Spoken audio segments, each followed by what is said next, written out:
అంతరాయ తిమిరోపశాంతయే శాంతపావనమచింత్య వైభవం తం నరం వపుషి కుంజరం ముఖే మన్మహే కిమపి తుందిలం మహః వసుదేవసుతం దేవం కంసచానూరమర్ధనం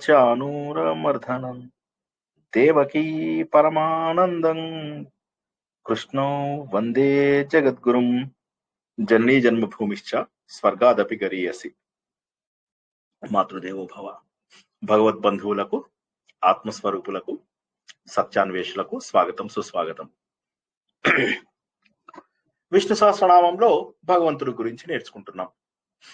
ఆత్మబోధలో మనము ఆత్మస్వరూపులము అనే విషయాన్ని నేర్చుకుంటున్నాం. ఆదిత్య హృదయంలో ప్రత్యక్ష భగవంతుడైనటువంటి సూర్య భగవానుడి గురించి నేర్చుకుంటున్నాం. భగవద్గీతలో మన జీవితంలో ప్రయాణం ఎలా ఉండాలి, కర్మ, భక్తి, జ్ఞానము, రాజయోగము, వీటన్నిటి గురించి నేర్చుకుంటున్నాం.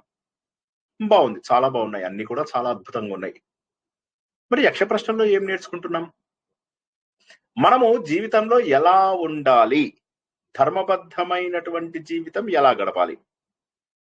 హిందూ ధర్మం అంటేనే ధర్మం. ముందుగా మనము ధర్మ సముపార్జన చేసుకుంటాం. పుట్టగానే మొదటి 20 ఏళ్ళు, సుమారుగా 20 ఏళ్ల పాటు తల్లిదండ్రుల దగ్గర, సమాజంలోను, పాఠశాలలలోను, గురుకులాలలోను మనము ధర్మబద్ధంగా ఎలా ఉండాలి, ధర్మం అంటే ఏంటి, తప్పేది ఒప్పేది. తల్లిదండ్రులు తీసుకెళ్తారు టెంపుల్స్ కి, తల్లిదండ్రులు నేర్పిస్తారు భరతనాట్యము, సంగీతము, లలిత కళలు అన్ని కూడా తల్లిదండ్రులు మన పిల్లల్ని చక్కటి మార్గంలో పెట్టాలి అని అనుకుంటూ ఉంటారు. భారతదేశంలో స్కూల్ లోపల ఎలా ఉండాలి, సాంఘిక పరిస్థితులు ఎలా ఉన్నాయి, రాజకీయ పరిస్థితులు ఎలా ఉన్నాయి, మనము ఎలా నడుచుకోవాలి అనేటటువంటి విషయాన్ని పాఠశాలల్లోనూ కళాశాలల్లోనూ నేర్పిస్తూ ఉంటారు. మనము మిత్రులను చూసి మనం ఏమి తప్పులు చేస్తున్నాము, అవతల వాళ్ళు ఏమి ఒప్పులు చేస్తున్నారు, ఇవన్నీ కూడా చూసుకుంటూ ధర్మబద్ధమైనటువంటి జీవితాన్ని ఎలా ఉండాలి అనేది నేర్చుకుంటాం. అన్ని నేర్చుకోవడమేనా, మరి పాటించద్దా? పాటించడానికి మనకు చిన్నప్పటి నుంచి ఉన్నప్పటికీ కూడాను జీవిత సమరంలో ఉద్యోగము, గృహస్థు బాధ్యతలు వచ్చిన తర్వాత ప్రతి వ్యక్తి కూడా ఇవి ఇంకా ఎక్కువ పాటించాల్సినటువంటి అవసరం ఉంటుంది. ఎందుకంటే ముందు ధన ఆర్జన చేయాలి, సమాజంతో ఎలా నడుచుకోవాలి అనేటటువంటి విషయాన్ని తెలుసుకోవాలి, తన గృహస్థ ధర్మాలు ఎలా ఉండాలి అని తెలుసుకోవాలి, తర్వాత సమాజానికి తను ఏ విధమైనటువంటి సేవ చేయాలి, అతిథులను ఎలా చూసుకోవాలి, తల్లిదండ్రులను ఎలా చూసుకోవాలి, పిల్లలుంటే వారిని ఎలా పెంచాలి. ఇవి పెద్ద బాధ్యతలు, చాలా కష్టమైనటువంటిది గృహస్థాశ్రమం. చాలా మంది గృహస్థాశ్రమంలోకి రాగానే ఈ బాధలు తట్టుకోలేక సన్యాసం బెటరు అని చెప్పేసి సన్యాసం తీసుకుంటారు. అక్కడికి వెళ్ళిన తర్వాత ఇది వదలలేరు, అది పట్టుకోలేరు. అంటే పడవ ఎక్కి ఆవతల ఒడ్డుకు చేరుకుంటే ఇక అయిపోయినట్టే, ఆ పడవను వదిలేయాలి. కానీ కొంతమంది మళ్ళీ వెనక్కి వచ్చిన వాళ్ళు కూడా ఉన్నారు, సన్యాసాన్ని భరించలేక మళ్ళీ వెనక్కి వచ్చిన వాళ్ళు కూడా ఉన్నారు. కాబట్టి ఏ వయస్సులో ఏ ధర్మాన్ని పాటిస్తే మంచిదో హిందూ ధర్మం మనకు తెలియజేసింది. కాబట్టి బాధ్యతలన్నీ కూడా చక్కగా నిర్వర్తించిన తర్వాత అప్పుడు వానప్రస్థానికి వెళ్ళి మెల్లమెల్లగా సంఘంతో దూరంగా ఉండాలి. అప్పటి వరకు కూడా సంఘంతో మనం ఉన్నాం, మమేకమైపోయాం, పిల్లలతోటి, బంధువులతోటి, అందరితోటి కలిసి ఉన్నాం, ఒక కొత్త జీవితాన్ని అనుభవిస్తున్నాం. బాల్యం మర్చిపోయాము, ఫ్యూచర్ ఏమవుతుందో అన్నది మర్చిపోయాము, అన్ని మర్చిపోతాం. మర్చిపోయి ఇక సమాజంలో బతకడమే నేర్చుకుంటాం. ఇప్పుడేంటి, నేర్చుకున్నదంతా కూడా అండూ చేయాలి. అంటే నేర్చుకున్నదంతా కూడా మళ్ళీ వదిలేయాలి. అందరితో కలిసే విన్నాళ్ళు, ఇప్పుడు కలవకుండా దూరంగా ఉండాలి. పిల్లలను ప్రేమగా పెంచావు, ఇప్పుడు కొద్దిగా ప్రేమని, మోహాన్ని తగ్గించుకోవాలి. మనవళ్ళు మనవరాళ్ళు వచ్చారు, మళ్ళీ కొత్త మోహం పెంచుకోకుండా జాగ్రత్త పడాలి. అన్ని పెళ్లిళ్లకు, ఫంక్షన్స్ కి వెళ్తున్నావు, ఇప్పుడు కొద్దిగా తగ్గించుకోవాలి. అలా తగ్గిస్తూ తగ్గిస్తూ తగ్గిస్తూ భార్యాభర్త కూడా ఒకరితో ఒకరు దూరం అయ్యేంత స్థాయికి ఎదిగే వరకు వానప్రస్థం కొనసాగుతుంది. ఆ వానప్రస్థం అయిపోయిన తర్వాత సమ్యక్ న్యాసము, సన్యాసము. ఇక ప్రపంచంలో భార్యకు భర్త, భర్తకు భార్య కూడా అవసరం లేనటువంటి స్థాయికి చేరుకోవాలి. ఇదే హిందూ ధర్మం. ధర్మము, అర్థము, కామము, మోక్షము. ధర్మము సాధించడానికి అది బ్రహ్మచర్యాశ్రమము, అర్థము కామము సాధించడానికి గృహస్థాశ్రమం అని, మోక్షము సాధించడానికి వానప్రస్థము, సన్యాసము అని 2 ఆశ్రమాలు కావాల్సి వస్తాయి. చాలా చక్కగా చెప్పారు హిందూ ధర్మంలో. సార్ అలా ఎందుకు సార్? ఇలా పైకెళ్ళిపోతూ ఉంటే బానే ఉంటుంది గదా! ఎందుకు? అంటే మన జీవితం అలా లేదు. పుట్టాం, ఇలా పుట్టాం, పెరిగాం. మళ్ళీ బాగా ఆరోగ్యంగా ఉన్నాం. ఒక్కసారిగా తగ్గుతూ వస్తున్నాం. మళ్ళీ అవయవాలన్నీ పడిపోతున్నాయి. పళ్ళన్నీ ఊడిపోతున్నాయి. శరీరం అంతా వీక్ అయిపోతుంది. పడిపోతాం. కాబట్టి ఇది సహజము. పెరగడము, తరగడము సహజము. కాబట్టి ప్రతి ఒక్కరు కూడా అర్థం చేసుకోవాల్సిందేంటంటే, ఇలా ఎదుగుతూ ఉండాలి. ఎప్పటికీ నేను కోటీశ్వరుడులాగానే ఉండాలి. ఎప్పటికీ నన్ను ప్రపంచమంతా గుర్తించాలి. అది జరగదు. శరీరంలో ముడతలు రావడం సహజము. తెల్ల వెంట్రుకలు రావడము సహజము. మనల్ని జనాలు పట్టించుకోకుండా ఉండడము సహజము. నీతో అవసరం ఉంటే తప్ప ఎవడు పట్టించుకోడు. భజగోవిందంలో ఎంత తెలుసుకున్నాం మనం? ఆఖరికి మన సొంత భార్య కూడా భార్య బిభ్యతి తస్మిన్ గేహే. మన శరీరాన్ని చూసి భార్య కూడా భయపడుతుంది. తొందరగా తీసుకెళ్లిపోయి కాల్చేసేయండి ముందు ఈ శవాన్ని అంటుంది. కాబట్టి ఏంటంటే ఇంకా మననెవరు భరించేటటువంటి స్థాయి లేదు. ఇంకా కూడా మనము ఈ శరీరమే శాశ్వతం అనుకుంటూ, ఈ శరీరము, శరీరంతో ఏర్పడినటువంటి బంధాలే శాశ్వతం అనుకుంటూ జీవితం అంతా కూడా దీంట్లోనే వెళ్ళబుచ్చుతున్నాము. సత్యాన్ని గుర్తించడానికి ఇష్టపడక, జరుగుతున్నటువంటి విషయాలని ఒప్పుకోలేక ఎంతో మథన పడుతూ, బాధపడుతూ ఉన్నాము. ఒప్పుకోవడానికి ఇష్టం అనిపించదు. పిల్లలు ఇన్సల్ట్ చేస్తారు. సమాజంలో ఎంతో మంది ఇన్సల్ట్ చేస్తారు. మనల్ని దగ్గరికి రానియరు. బలవంతంగా మనమే అన్ని చోట్లకు వెళ్లాల్సొస్తుంది. అక్కడికెళ్ళినా ఎవరు పట్టించుకోరు. గుండెని రాయి చేసుకొని, బండగా చేసుకొని అన్ని చోట్లకి వెళ్ళడము, అన్ని చోట్ల అవమానాలకు గురవ్వడము, ఆరోగ్యం సహకరించకపోవడము, సొంత పిల్లలే పట్టించుకోకపోవడము, కోడళ్ళు, అల్లుళ్ళు పట్టించుకోకపోవడము, మనవళ్ళు, మనవరాళ్ళని మనం వాళ్ళని ఎంత ప్రేమించినా వాళ్ళు మనల్ని అంతగా ప్రేమించకపోవడము. ఈ విధంగా జీవితంలో కింద పడడం సహజము. ఈ సత్యాన్ని గుర్తించాలి. అయితే మన సత్యాన్ని మన అనుభవంతోనే గుర్తించాలి అంటే చాలా కష్టం. బయట జరుగుతున్నవన్నీ చూసి ఇలా నాకు కూడా జరగాలి అని చెప్పేసి క్రమ పద్ధతిలో తగ్గించుకోవాలి. కాబట్టి ధర్మం అనేటటువంటిది ఏదైతే ఉందో మనకు చాలా క్లియర్ గా ప్రతి అవస్థలో మనము ఎలా ఉండాలి అనేటటువంటి విషయాన్ని మనకు తెలియజేసింది. మనమంతా కూడా ఎలా ఉండాలి, ప్రతి అవస్థలో ప్రతి చోట మనం ఎలా ఉండాలి, మనకు మిత్రులెవరు, శత్రువులెవరు, మనం ఏమి వదులుకోవాలి, ఏమి పట్టుకోవాలి. కాబట్టి యక్ష ప్రశ్నలు మిగతా బోధనలు ఏవైతే ఇన్ని రోజులుగా తెలుసుకుంటున్నామో వాటన్నిటికీ కూడా కొంత వేరుగా ఉందా లేదా ఒకసారి ఆలోచించండి. ఇది పూర్తిగా ఒక గృహస్థాశ్రమంలో జీవించాల్సినటువంటి వ్యక్తి సంపూర్ణ ధర్మాలు తెలుసుకుని వాటికి తగ్గట్టుగా ప్రవర్తించాల్సినటువంటి ప్రశ్నలు ఇవి. మిగతావన్నీ కూడా దేవుడు, ఆత్మ ఓకే. కానీ ఇది మట్టుకు మాత్రమే, యక్ష ప్రశ్నలు మాత్రమే అత్యద్భుతమైనటువంటి తత్వబోధ కలిగి ఉన్నటువంటిది. మనకు నిత్యము పాటించవలసినటువంటి ధర్మాలను తెలియజేస్తూ ఉన్నది. అటువంటి దాంట్లో గత వారం తెలుసుకున్నాం. ఏది వదులుకోవాలి ఒక వ్యక్తి, ఏది వదులుకుంటే అందరికీ ఇష్టడైతాడు, ఏది వదిలితే దుఃఖం ఉండదు, ఏది వదిలితే అతను నిజంగా సంపన్నుడవుతాడు, ఏది వదిలితే సుఖంగా ఉంటాడు అనే ప్రశ్నలను గత వారం తెలుసుకున్నాం.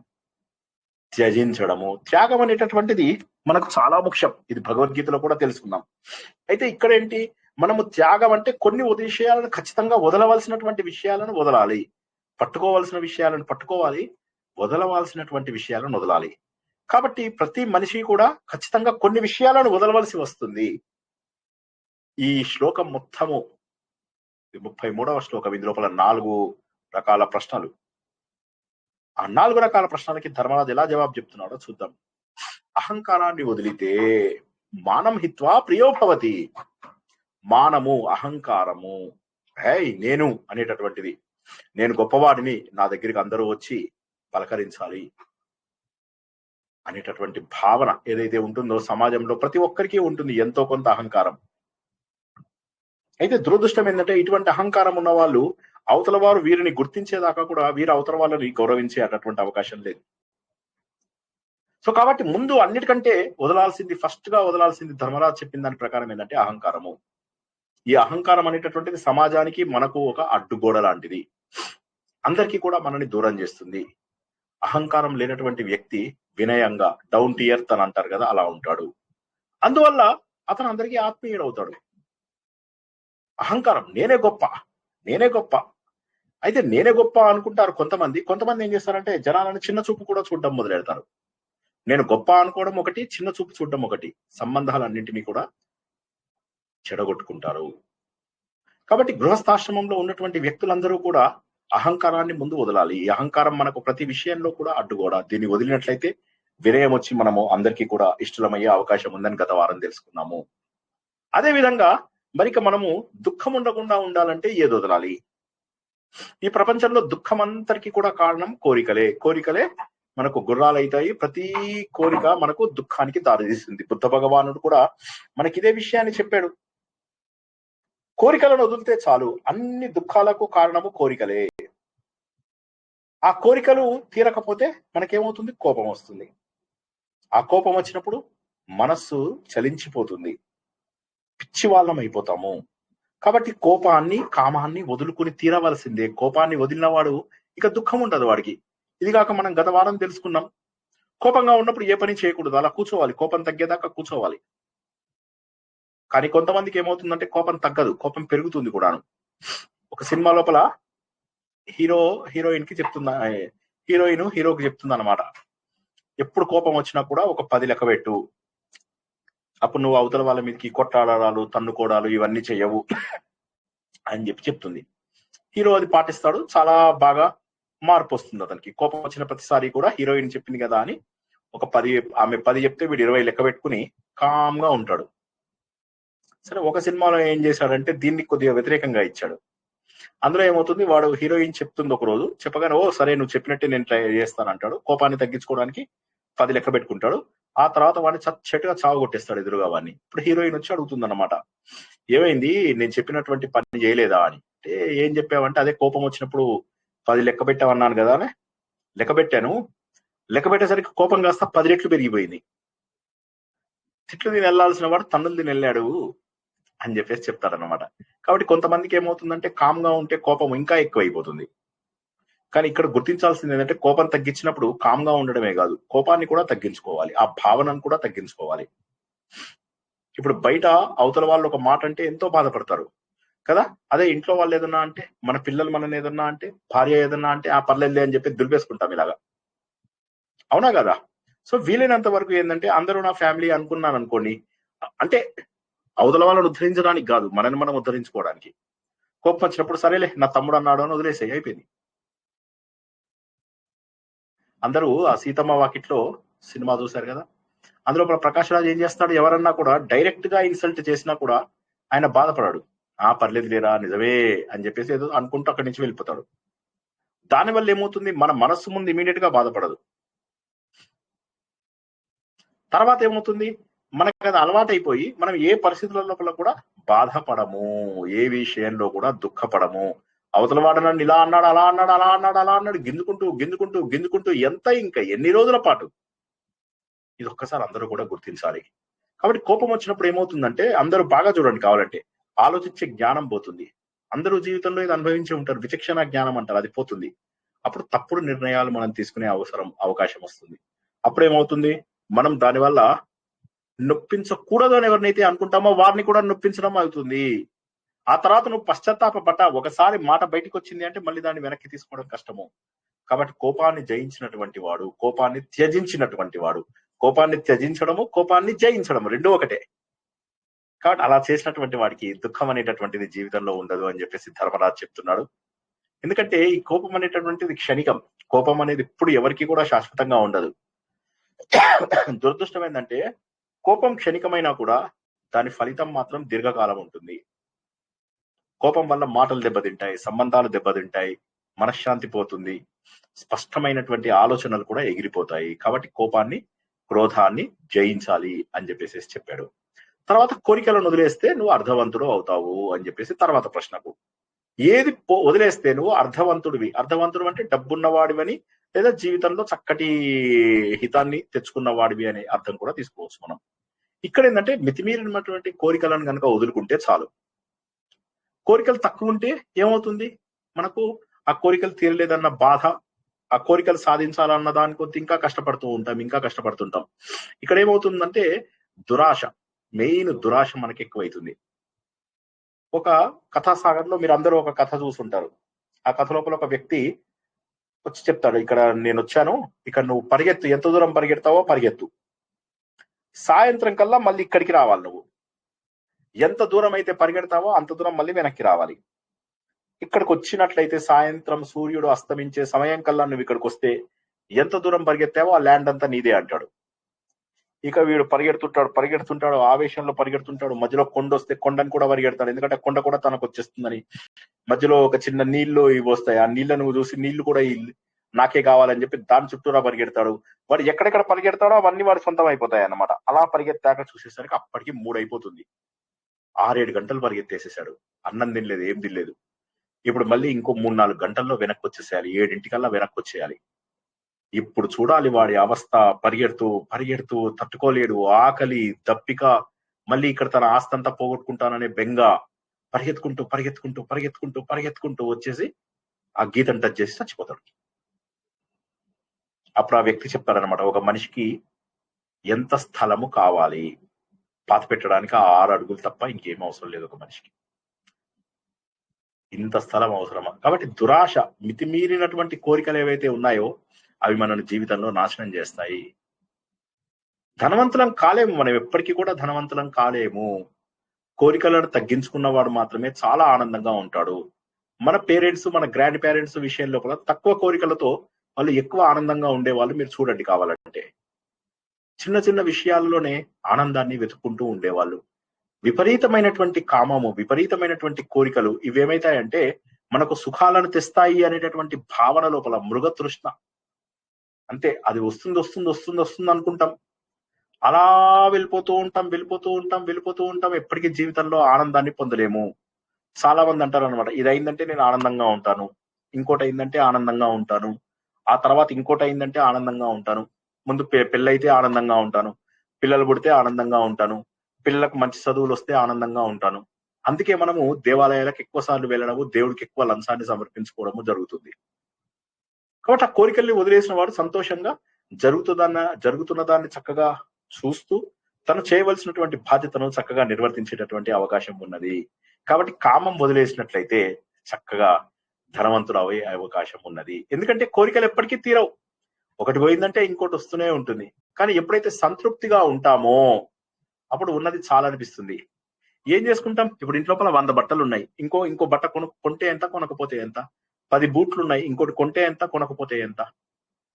అలాగ మనం ఏంటంటే కొనుక్కుంటూనే ఉంటాం, కూడబెడుతూనే ఉంటాము. దురాశను వదిలినప్పుడు మాత్రమే ఒక మనిషి నిజమైనటువంటి సుఖాన్ని పొందగలుగుతాడు. తర్వాత ప్రశ్నకి జవాబు, దురాశ పోవాలి, కామంతో పాటుగా దురాశ కూడా పోవాలి, గ్రీడ్ అనేటటువంటిది పోవాలి, ఇంకా కావాలి అనేటటువంటి భావం పోవాలి. అప్పుడు మాత్రమే నీకు సంతృప్తి వస్తుంది. అహంకారం అనేటటువంటిది మనకు బంధాలకు, స్నేహాలకు, వీటన్నిటికీ కూడా శత్రువుగా భావించాలి. కోపం అనేటటువంటిది మన మానసిక ప్రశాంతతకు దూరం చేసేటటువంటిది, అదే శత్రువు మనకు. అపరిమితమైనటువంటి కోరికలు మన సంతృప్తికి శత్రువులు. దురాశ అనేటటువంటిది దుఃఖానికి తీసుకెళ్తుంది, మనని సుఖానికి దూరంగా తీసుకెళ్తుంది. కాబట్టి అహంకారం వదిలినప్పుడు మాత్రమే మనకు ప్రేమ వస్తుంది, కోపం వదిలినప్పుడు మాత్రమే మనశ్శాంతి వస్తుంది, ఆశ వదిలినప్పుడు మాత్రమే సంపద అనేటటువంటిది మనకి ఏముంది అనేటటువంటిది తెలుస్తుంది, లోభం పోయినప్పుడు మాత్రమే నిజమైనటువంటి సుఖం తెలుస్తుంది అనేటటువంటి మహోన్నతమైనటువంటి సందేశాన్ని గత వారం తెలుసుకున్నాము. ఇవాళ దానికి తగ్గట్టుగా బాగుందయ్యా, దానం గురించి చెప్తాం ఇప్పుడు. త్యాగము, దానము, ఓకేనా? ఒకసారి ఇంతకు ముందర శ్లోకంలో ఎవరికైనా ప్రశ్నలు ఉంటే అడగండి. గత వారం చెప్పుకున్న దాన్ని క్లుప్తంగా మనం రివైజ్ చేసుకున్నాము. ఏమైనా ప్రశ్నలు ఉన్నాయా? ముందుకెళ్ళనా? ప్రశ్నలు చెప్పండి సార్, జవాబులు తెలుస్తాయండి. ఆశ పోయినప్పుడు సంపద వస్తుంది, లోభం పోయినప్పుడు తృప్తి వస్తుంది సార్. చెప్పండి, ఇంకేమైనా జవాబు చెప్పండి, ఎవరైనా చెప్పండి. ఏది పోతే సంపద వస్తుంది, ఏది పోతే ఇది వస్తుంది?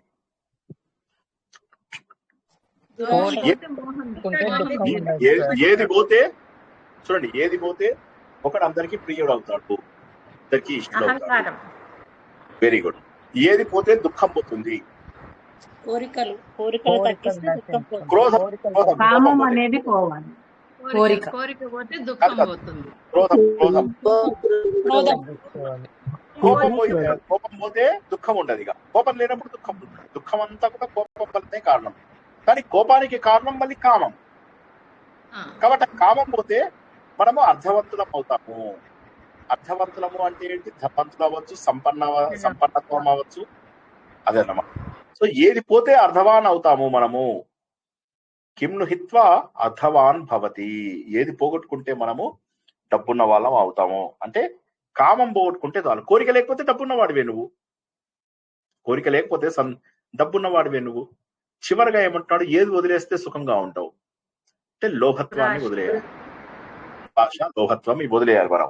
అవి వదిలేస్తే ఏమవుతుంది? మనం సుఖంగా ఉంటాం. లేదు దురాశ ఉంది అంటే దుఃఖానికి చేటు. ఇవి 4 ప్రశ్నలు ఒకదానికొకటి సంబంధం ఉన్నవే తప్ప ఇవన్నీ వేరు కాదు. 4గింటిలో ఉన్నటువంటిది త్యాగము. ఆ త్యాగంలో అహంకార త్యాగము, కామ, క్రోధ, లోభము అనేటటువంటివి 3 త్యాగం చేయమని చెప్తున్నాడు. మొదటిది క్రోధం త్యాగం, తర్వాత దాంట్లో కామం త్యాగం, చివరిగా లోహం త్యాగం. కామము, క్రోధము, లోభము. అవునా? పైన ఫస్ట్ దేంటి? ఎవరన్నా చెప్పగలరా? ఫస్ట్ దేంటి? అహంకారం. అహంకారాన్ని అరిషడ్ వర్గాలలో ఏమంటారు? మోహం. కామము, క్రోధము, లోభము, మోహం, మదము. మదము. సో ఆరింట్లో 4 కవర్ అయ్యాయి అన్నమాట. ముందరిదేమో మదము, రెండవదేమో క్రోధము, మూడవదేమో కామము, 4వదేమో లోభము.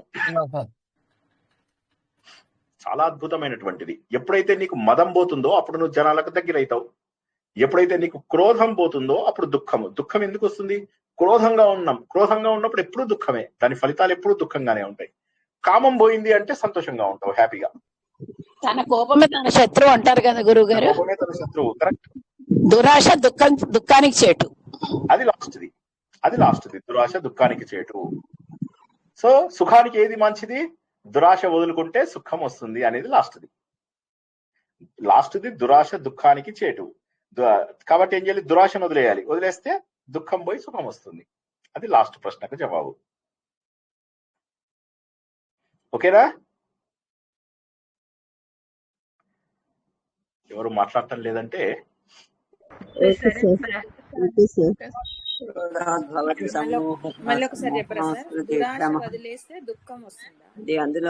చూడండి, మళ్ళీ ఒకసారి చెప్తున్నాను, జాగ్రత్తగా వినండి.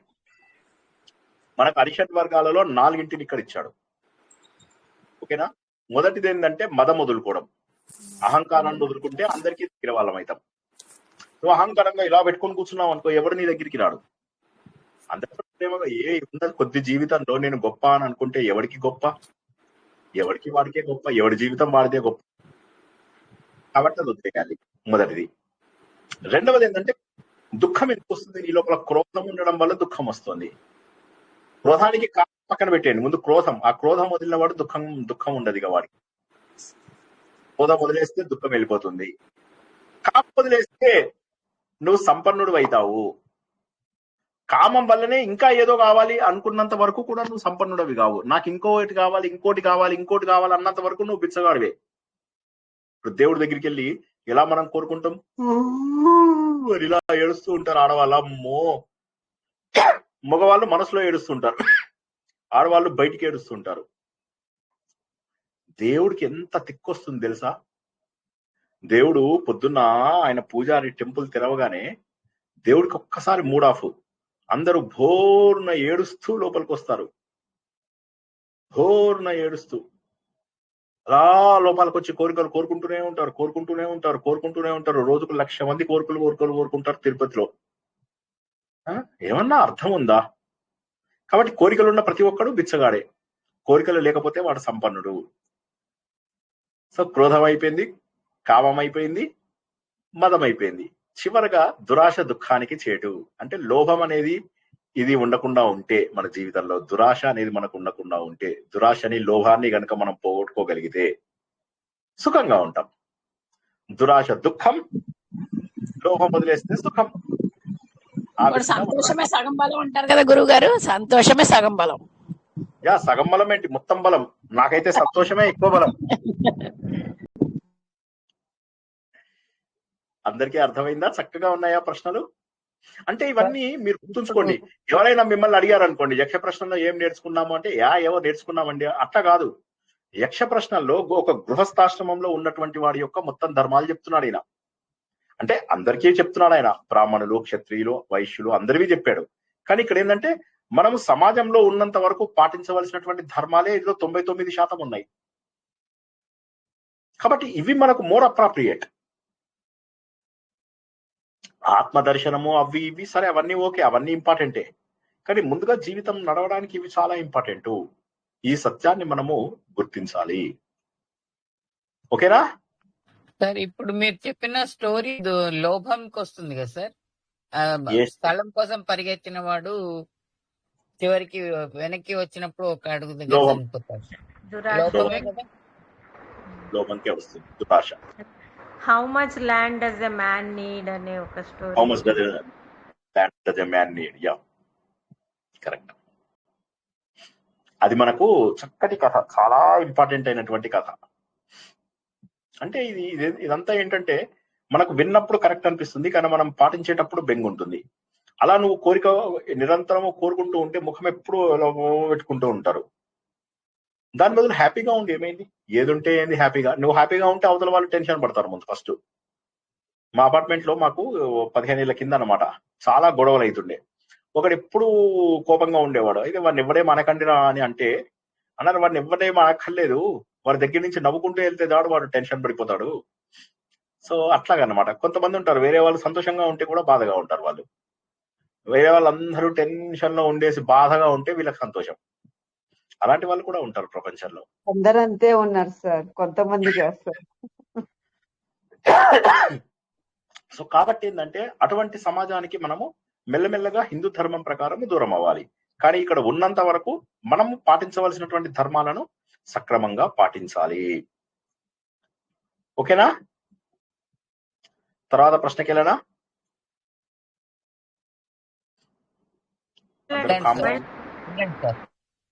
వెళ్ళనా? తర్వాత ప్రశ్న త్యాగానికి సంబంధించిందే, కానీ త్యాగం లాంటిదే. తర్వాత ప్రశ్న దానము. ప్రతి ప్రశ్న కూడా ఒక క్యారెక్టరిస్టిక్ ని పట్టుకుంటూ ఒక దాన్ని. ఇప్పుడు ఇదంతా కూడా త్యాగము, అరిషడ్ వర్గాలను వదిలేయాలి అన్నటువంటిది ఈ శ్లోకం చెప్పింది. తర్వాత శ్లోకం ఏంటంటే దానం అనేటటువంటి గుణం చెప్తుంది. ప్రతి ఒక్కడిలో కూడా దాన గుణం అనేటటువంటిది ఉండాలి. దాన గుణం అంటే ఏంటి? నా దగ్గర ఉన్నటువంటి వస్తువుని నేను వేరే వాళ్ళకి ఇవ్వాలి. ఆ దాన గుణం అనేటటువంటిది ఉండాలి. అయితే దాన గుణం మనం ఏం చేస్తాము?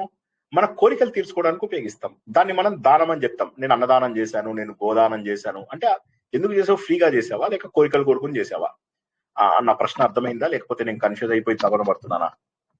హలో, కోరికల కోసం చేసే దానము దానం చేసేదే మనకి ఏదో ఒకటి వస్తుందని చేస్తాం. అది ఉంటుంది కదా సార్.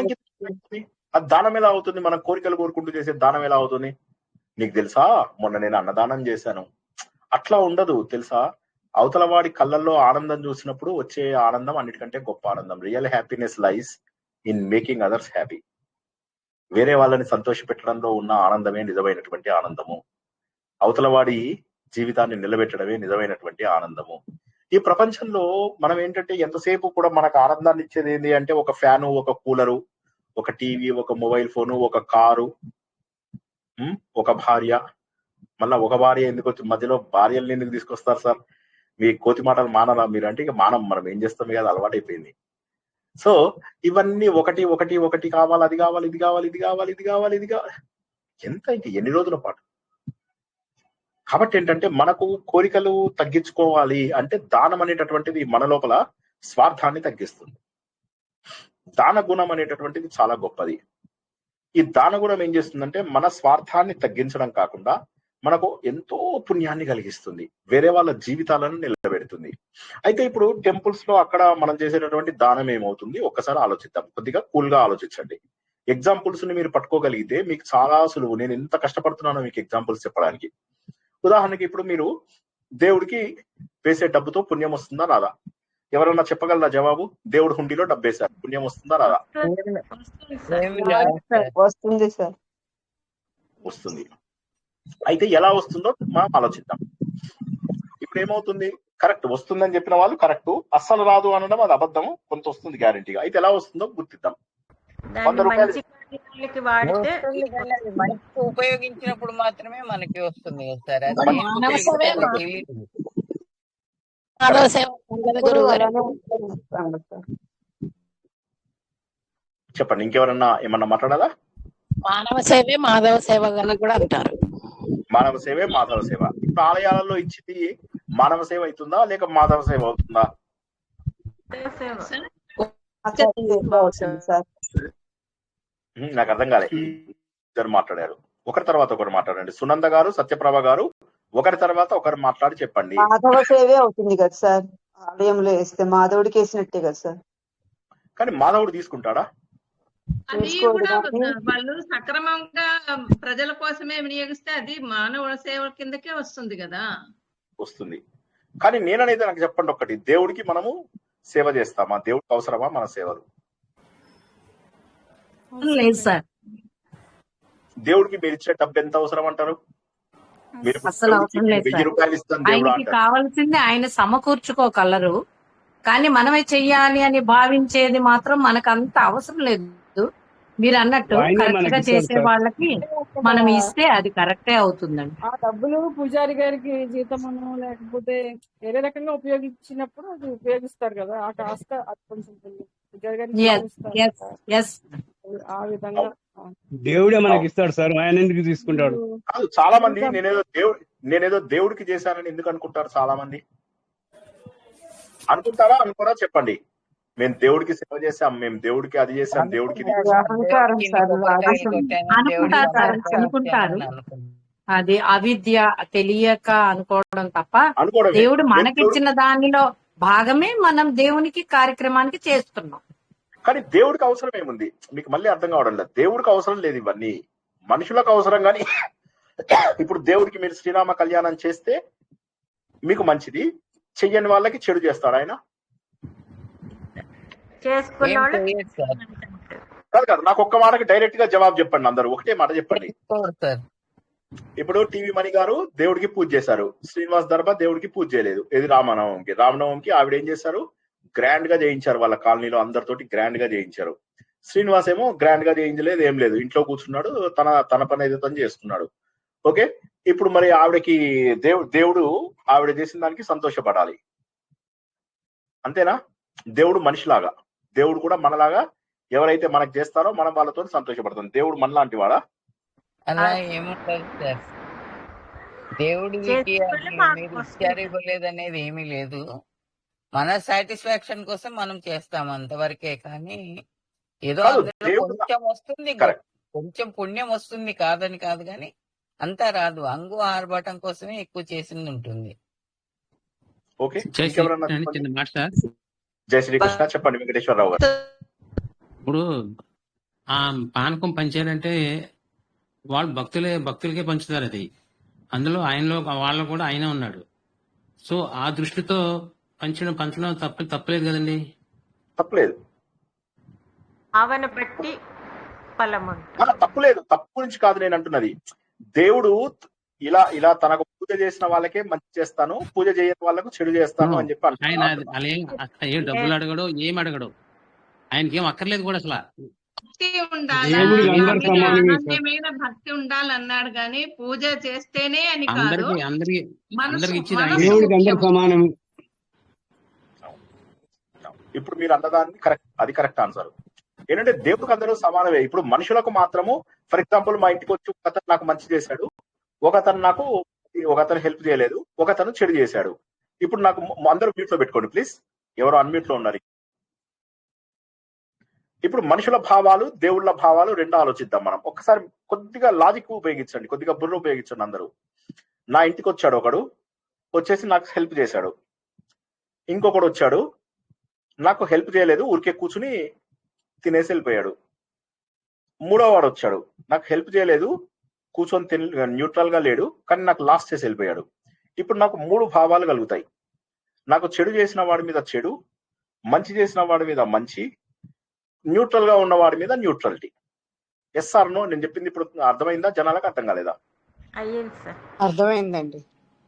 ఇప్పుడు ఇవే భావాలు దేవుడికి కూడా ఉంటాయా? ఆయనకి భగవంతుడి దృష్టిలో అందరూ ఒకటే సార్. దేవుడికి అందరూ ఒకటే సార్. అందరికి ఒకటే ఆత్మ ఇస్తాడు. మన పరిసరాలను బట్టి మనం మారుతాం సార్. చుట్టూ ఉన్న పరిసరాలు, మనకు వెళ్ళే వాతావరణం జరుగుతూ ఉంటాయి. ఇప్పుడు మరి ప్రపంచంలో అందరూ అలా అనుకోరు కదా. నేను మా ఇంట్లోనమ్మా విష్ణు సహస్రనామాలు చేశాను, నా కూతురుకు పెళ్ళయింది తెలుసా, నేను లలిత సహస్రనామాలు చేశాను, ఏమైందో తెలుసా, మా ఆయనకి ఇంకో పెళ్ళయింది, ఆవిడ గొప్పగా చెప్పుకుంటుందా. అది ఎవరికి ఉన్న విశ్వాసాన్ని బట్టి ఉంటుంది. వాళ్ళ మనస్తత్వాన్ని బట్టి వాళ్ళకు ఉన్న విశ్వాసాన్ని బట్టి ఉంటుంది. అంటే వాళ్ళ ఆయన రెండో పెళ్లి చేసుకోవాలనుకుంటుందంటారా? మా ఆయన నేను చక్కగా లలిత సహస్రనామం చేశాను, పెళ్లి చేస్తే ఆవిడ హ్యాపీగా ఉందాం అనుకున్నారు మనం సార్. నేను మంచిగా మా ఆయన అండి చక్కగా రెండో పెళ్లి చేసుకున్నారండి. వాళ్ళ ఆయన వచ్చాడు వాళ్ళ ఆవిడ దగ్గరికి ఒక 1 year తర్వాత, ఏంటే ఇంకో లలిత సహస్రనామం చెయ్యొచ్చు కదా అంటాడు అనమాట. ఏంటంటే మీరు భక్తులయ్యారా అంటే అనుకోదు ఈవిడ, భక్తులు అయిపోయాడు అప్పట్లోనే. సో ఇక్కడ ఏమైతుందంటే చాలా మంది ఏమనుకుంటారంటే మనము చేసినటువంటి ఈ పూజల వల్ల ఒక పుణ్యఫలం అనేటటువంటిది వచ్చేసేసి అది వెంటనే ఫలితంలోకి దిగిపోతుంది అనుకుంటాం.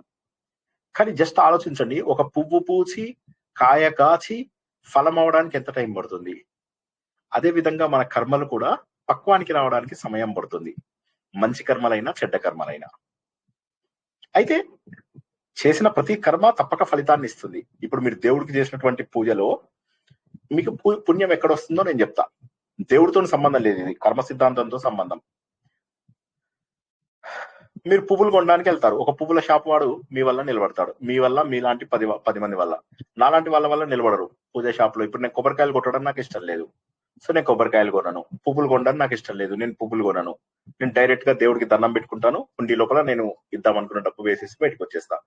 మీరందరూ అట్లా కాదు, చక్కగా పువ్వులు కొంటారు, దీపాలు కొంటారు, నూనె కొంటారు, నెయ్యి కొంటారు, పెరుగు కొంటారు, పాలు కొంటారు. ఎంతమంది బతుకుతారో ఆలోచించండి దీనివల్ల. కొన్ని ఫ్యామిలీస్ నిలబడుతున్నాయా లేదా? Yes or no? పూజారితోని పూజ చేయించమంటారు. నాలాంటి వాడికి పూజారులు అంటే ఇష్టం ఉండదు. నాకేంటంటే నాకు దేవుడికి మధ్య ఎవరు ఉండకూడదు. అది ఎట్లా అంటే, మీరు అదేం సినిమా, అదుర్సు సినిమా చూసారు కదా, వాడేమంటాడు, ఆయనను కూడా ఉండనియండి అని అంటుంది కదా, ఏది మన ఎన్టీఆర్ ని ఉండని అంటే, వద్దు మన ఇద్దరి మధ్య ఎవరు ఉండకూడదు అని చెప్పేసి అంటాడు కదా బ్రహ్మానందము. జ్ఞాపకం రాలేదా అందరికి? మర్చిపోయారా? సో అట్లాగా, సో ఏమవుతుంది, అలాగా నాకు ఆ టైపు. నాకేంటంటే అక్కడ పూజారు ఉన్నాడంటే నాకు టెన్షన్ వస్తుంది. పూజారు లేకపోతే నేను చక్కగా దండం పెట్టుకుని దేవుని ఇంకో నిమిషము కళ్ళల్లో నింపుకుని వెళ్తాను. పూజారు ఉన్నాడు అంటే మళ్ళీ నాకు చిరాకు అనిపిస్తుంది. అయితే నాది తప్పది, నేను ఒప్పుకుంటాను, నా తప్పే అది. అయితే ఇప్పుడు అక్కడ మీరు అందరూ నాలాంటి వాళ్ళు ఉన్నారనుకోండి, ఏమవుతుంది అక్కడ, పూజారిని తీసేస్తారు వాళ్ళు, ట్రస్టీ మెంబర్స్ పూజారిని తీసేస్తారు.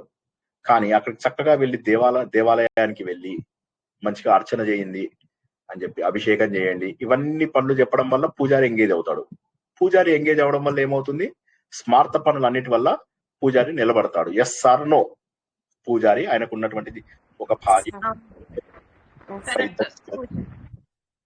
సో కాబట్టి ఇప్పుడు మీరు చేస్తున్నది పుణ్యమా కాదా? పుణ్యమే సార్. కాబట్టి నేనేమంటానంటే మీరు అందులో వేసిన 10 రూపాయల వల్ల దేవుడు అది తీసుకుని, నా భక్తురాలు నాకు 10 రూపాయలు భక్తితో ఇచ్చారు, వావ్ అని ఇలా చేయి పెడతాడు.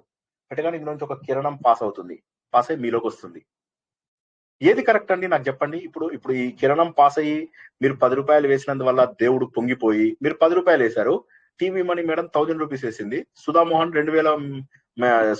మేడం 2000 వేశారు, మాధవి మేడం ఊరుకోలేదు, వాళ్ళు 1000 ఇస్తే 2000 ఇస్తే నేను 4000 ఇస్తా, వాట్ ఇస్ దిస్ లేవు సార్ మాకు. అనగానే సురంద్ గారు ఊరుకోరా, ఏం మాట్లాడుతున్నావు, మేము 6000 వేస్తాం. ఆవిడకే నా అంతా మాట్లాడుకుంటున్నట్ట. చేసిన వాళ్ళకి ఏం సార్ ఏం చేయాలి? అది చిన్నప్పటి నుంచి వచ్చిన అలవాటు సార్. ఒక 2 ఆడవాళ్ళు మాట్లాడుకుంటున్నట్ట. నీకు తెలుసా, మన పక్కింటి ఆవిడ ఉన్నాడు కదా, ఆవిడకి వాళ్ళ ఆయన పోయాడు, పోతే స్కూల్ కట్టించింది తెలుసా. ఈవిడకి బాధేస్తుంది పక్కింటి ఆవిడని పొగుడుతుంటే, మా ఆయన పోని నేను కాలేజీ కట్టిస్తా, ఏమనుకున్నావు అని అంటుంది అన్నమాట. సో అట్లాగా వీటన్నిటిలో మనకు గొప్ప అవసరం లేదు. ఎందుకంటే మనం ఎంత వేసాము ఎంత తీసాము అనేటటువంటిది కాదు, ఎవరెవరి స్తోమతకు బట్టి వాళ్ళు భగవంతుడికి డబ్బు ఇవ్వడం అనేటటువంటిది అది మనుషులకు ఇవ్వడమే అవుతుంది. అయితే ఆలయం యొక్క పరిస్థితిని బట్టి ఒక ఆలయంలో మీరు పూజారిని నియమించగలరా? సో ఇదేంటంటే మన ప్రవర్తన బాగు చేసుకునే పద్ధతి అంతే. ఇప్పుడు మీరు తిరుపతిలో వేస్తే అంతా డైరెక్ట్ క్రిస్టియన్స్ తీసేసుకుంటూ ఉంటారు. 5,000 మంది ముల్లాలు ఉన్నారు, వాళ్ళందరికీ పోతాయి. పాస్టర్లు 5,000 మంది ఉన్నారు, వాళ్ళందరి జీతాలు మన నుంచే ఇస్తారు. ఇది కాక 5,000 మంది క్రిస్టియన్ ఎంప్లాయీస్ టీటీడీలో పనిచేస్తున్నారు, వాళ్ళకి వెళ్ళిపోతాయి. ఇంకా మిగిలిన 20,000 మంది ఎంప్లాయీస్ ఎవరైతే ఉంటారో టీటీడీలో వాళ్ళు పని చేయరు, రుబాబ్ చేస్తారు, వాళ్ళకి వెళ్తాయి. సో అప్పుడు అపాత్ర దానం అయిపోతుంది అది. సో ఏమవుతుందంటే మనం చేసేటటువంటి దానము సరైన శ్రీవాణి టికెట్స్ మీద వచ్చిన డబ్బులట చంద్రబాబు నాయుడు గారు 5,000 పాత టెంపుల్స్ నైనా ఆదరిస్తారట, లేదా కొత్తవైనా కట్టిస్తారట సార్. అది న్యూస్ లో విన్నాను ఈ మధ్యనే. తిరుపతి అనగానే గుర్తొచ్చింది సార్. Wonderful wonderful. అయితే ఇక కొత్తవి కట్టించాల్సిన అవసరం అయితే ఇంకా లేదు. ఇక కొత్త ఆలయాలకి ఇంక ఎంకరేజ్ చేయకండి. ఇక అంటే కొత్త ఆలయాలు ఎక్కడ కట్టిస్తారంటే ఈ ఊరికి దూరంగా కొంతమందిని మనం అలాంటి వాటిలో కట్టిస్తే ఇక అంటే కనీసం 1 కిలోమీటర్ దూరంలో 5 కిలోమీటర్ల దూరంలో ఆలయం లేని వాళ్ళ చోట్ల కట్టించడం ఓకే, గానీ మిగతా చోట్లలో ఇక కట్టించకండి. ఇక మనం కట్టించద్దు. ఇక అంటే తుర్కాలు వాళ్ళు మసీదులు కట్టిస్తున్నారు కదా అని మనం కోవంతో మనం కట్టించుకుంటూ పోతే ఆలయాలు కట్టిస్తాం కానీ ఎవరుంటారు? ఇప్పుడు ఇవాళ ఇందాక నేను RSS మీటింగ్ కి వెళ్ళానని చెప్పే కదా, అది ఆలయం చాలా గొప్పది, లలితా పరమేశ్వరి ఆలయం అన్నమాట. పెద్ద గ్రౌండ్, మంచి ప్రాంగణం, ఓకే, చెట్లు, మంచి వసతులు, పెద్ద స్టేజు. అక్కడ కనీసం ఒక 700-800 మందిని కూర్చోబెట్టచ్చు. అమ్మవారి ప్రతిష్ట కూడా చాలా అద్భుతంగా చేసినటువంటిది. చక్కటి ప్రెమిసిస్, రోడ్డుకు దూరంగా ఉంటుంది. ఇంత మంచి ఆలయం మొత్తంలో ఎంతమంది ఉన్నారు తెలుసా? పూజారి ఒక్కడే బిక్కుమంటూ ఉన్నాడు, అంతే. మా RSS మీటింగ్ కి వచ్చిన వాళ్ళు బయట కూర్చున్నాం, అంతే. దానికి కూడా అతి కష్టం మీద మేము 10-15 మందిని కాలనీ వాళ్ళని పిలుచుకోగలిగాం. అంటే ఏమైతుందంటే ఉన్న ఆలయాలనే మనము ఉద్ధరించుకోవడం లేదు, కొత్త ఆలయాలు మనకు అవసరమే లేదు. తర్వాత మొదటిది. రెండవది ఏంటంటే మీరు చెప్పండి. పల్లెటూళ్ళలో అయితే పురోహితుడు ఉండట్లేదు సార్. పల్లెటూళ్ళలో పురోహితుడు కూడా ఉండట్లేదు సార్. గుళ్ళో పూజలే ఉండట్లేదు, దేవుడి దుమ్ము పట్టిపోతున్నాడు. మా అమ్మ వాళ్ళ అంతే కానీ మేమే ఊర్లో ఒక్కొక్కరు ఇనిషియేటివ్ తీసుకొని చేస్తా ఉంటాం సార్. ఓకే సార్, నాకు చిన్న డౌట్ సార్. ఎటు టాపిక్ వచ్చింది. లాస్ట్ టైం ఇలానే టెంపుల్స్ గురించి అడిగితే నేను అన్నాను టెంపుల్ కి ఇచ్చే బదులు ఇట్లా చదివించడానికి ఇస్తాను కదా నేను అలా. అంటే వాళ్ళు ఏం అడిగారంటే మాకు తెలిసిన వాళ్ళే, మరి డబ్బులు ఇవ్వకపోతే ఊళ్ళల్లో ధ్వజస్తంభాలు చిన్న గుళ్ళు కట్టించాలంటే మరి ఎవరు ఇవ్వకపోతే టెంపుల్ ఎలా అవుతుంది అన్నారు. నేను అన్నాను ఇప్పుడు స్తోమత ఉండి పెద్ద ఉన్న వాళ్ళు అంటే కొంచెం ఫైనాన్షియల్ గా పర్లేదు వాళ్ళు, లేకపోతే కమిటీ వాళ్ళు కడతారు కదా, అంటే తలా ఒక చెయ్యేసి అందరూ ఇస్తేనే కదా గుడి అయ్యేదని డిస్కషన్ వచ్చింది. అదొక పాయింట్. ఇంకొకటి ఇప్పుడు కాశీలో ఈ ఆల్రెడీ ఉన్న టెంపుల్స్ కి పునర్నిర్మాణం అని ఏదో అట్లా స్కానర్ పెట్టి అమౌంట్, అంటే కాశీలో ఏది ఇచ్చినా కూడా టెంపుల్స్ కి చాలా పుణ్యం వస్తుంది అని అదొకటి టాపిక్. ఈ రెండు రీసెంట్ గా విన్నాను సార్.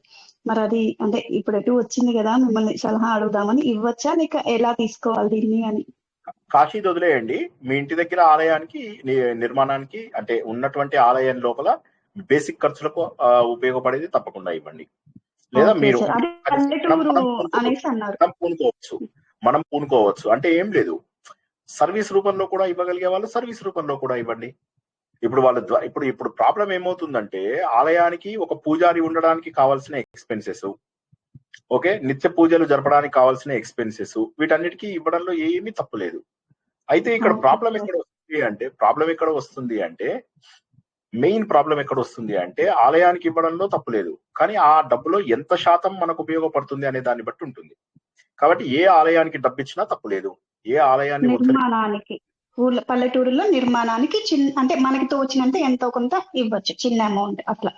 ఇప్పుడు కొత్త ఆలయాలకి కొత్త ఆలయాలు పెట్టుకోవద్దు. నేను ఇందాక చెప్పినట్టుగా కొన్ని స్పెషల్ ఏరియాస్ లోపల ఎవరికైతే ఆలయాలకు దూరంగా ఉన్నారో వాళ్ళ కోసం ఆలయాలు కట్టించండి. వాళ్ళకు దేవుణ్ణి దగ్గర చేయండి.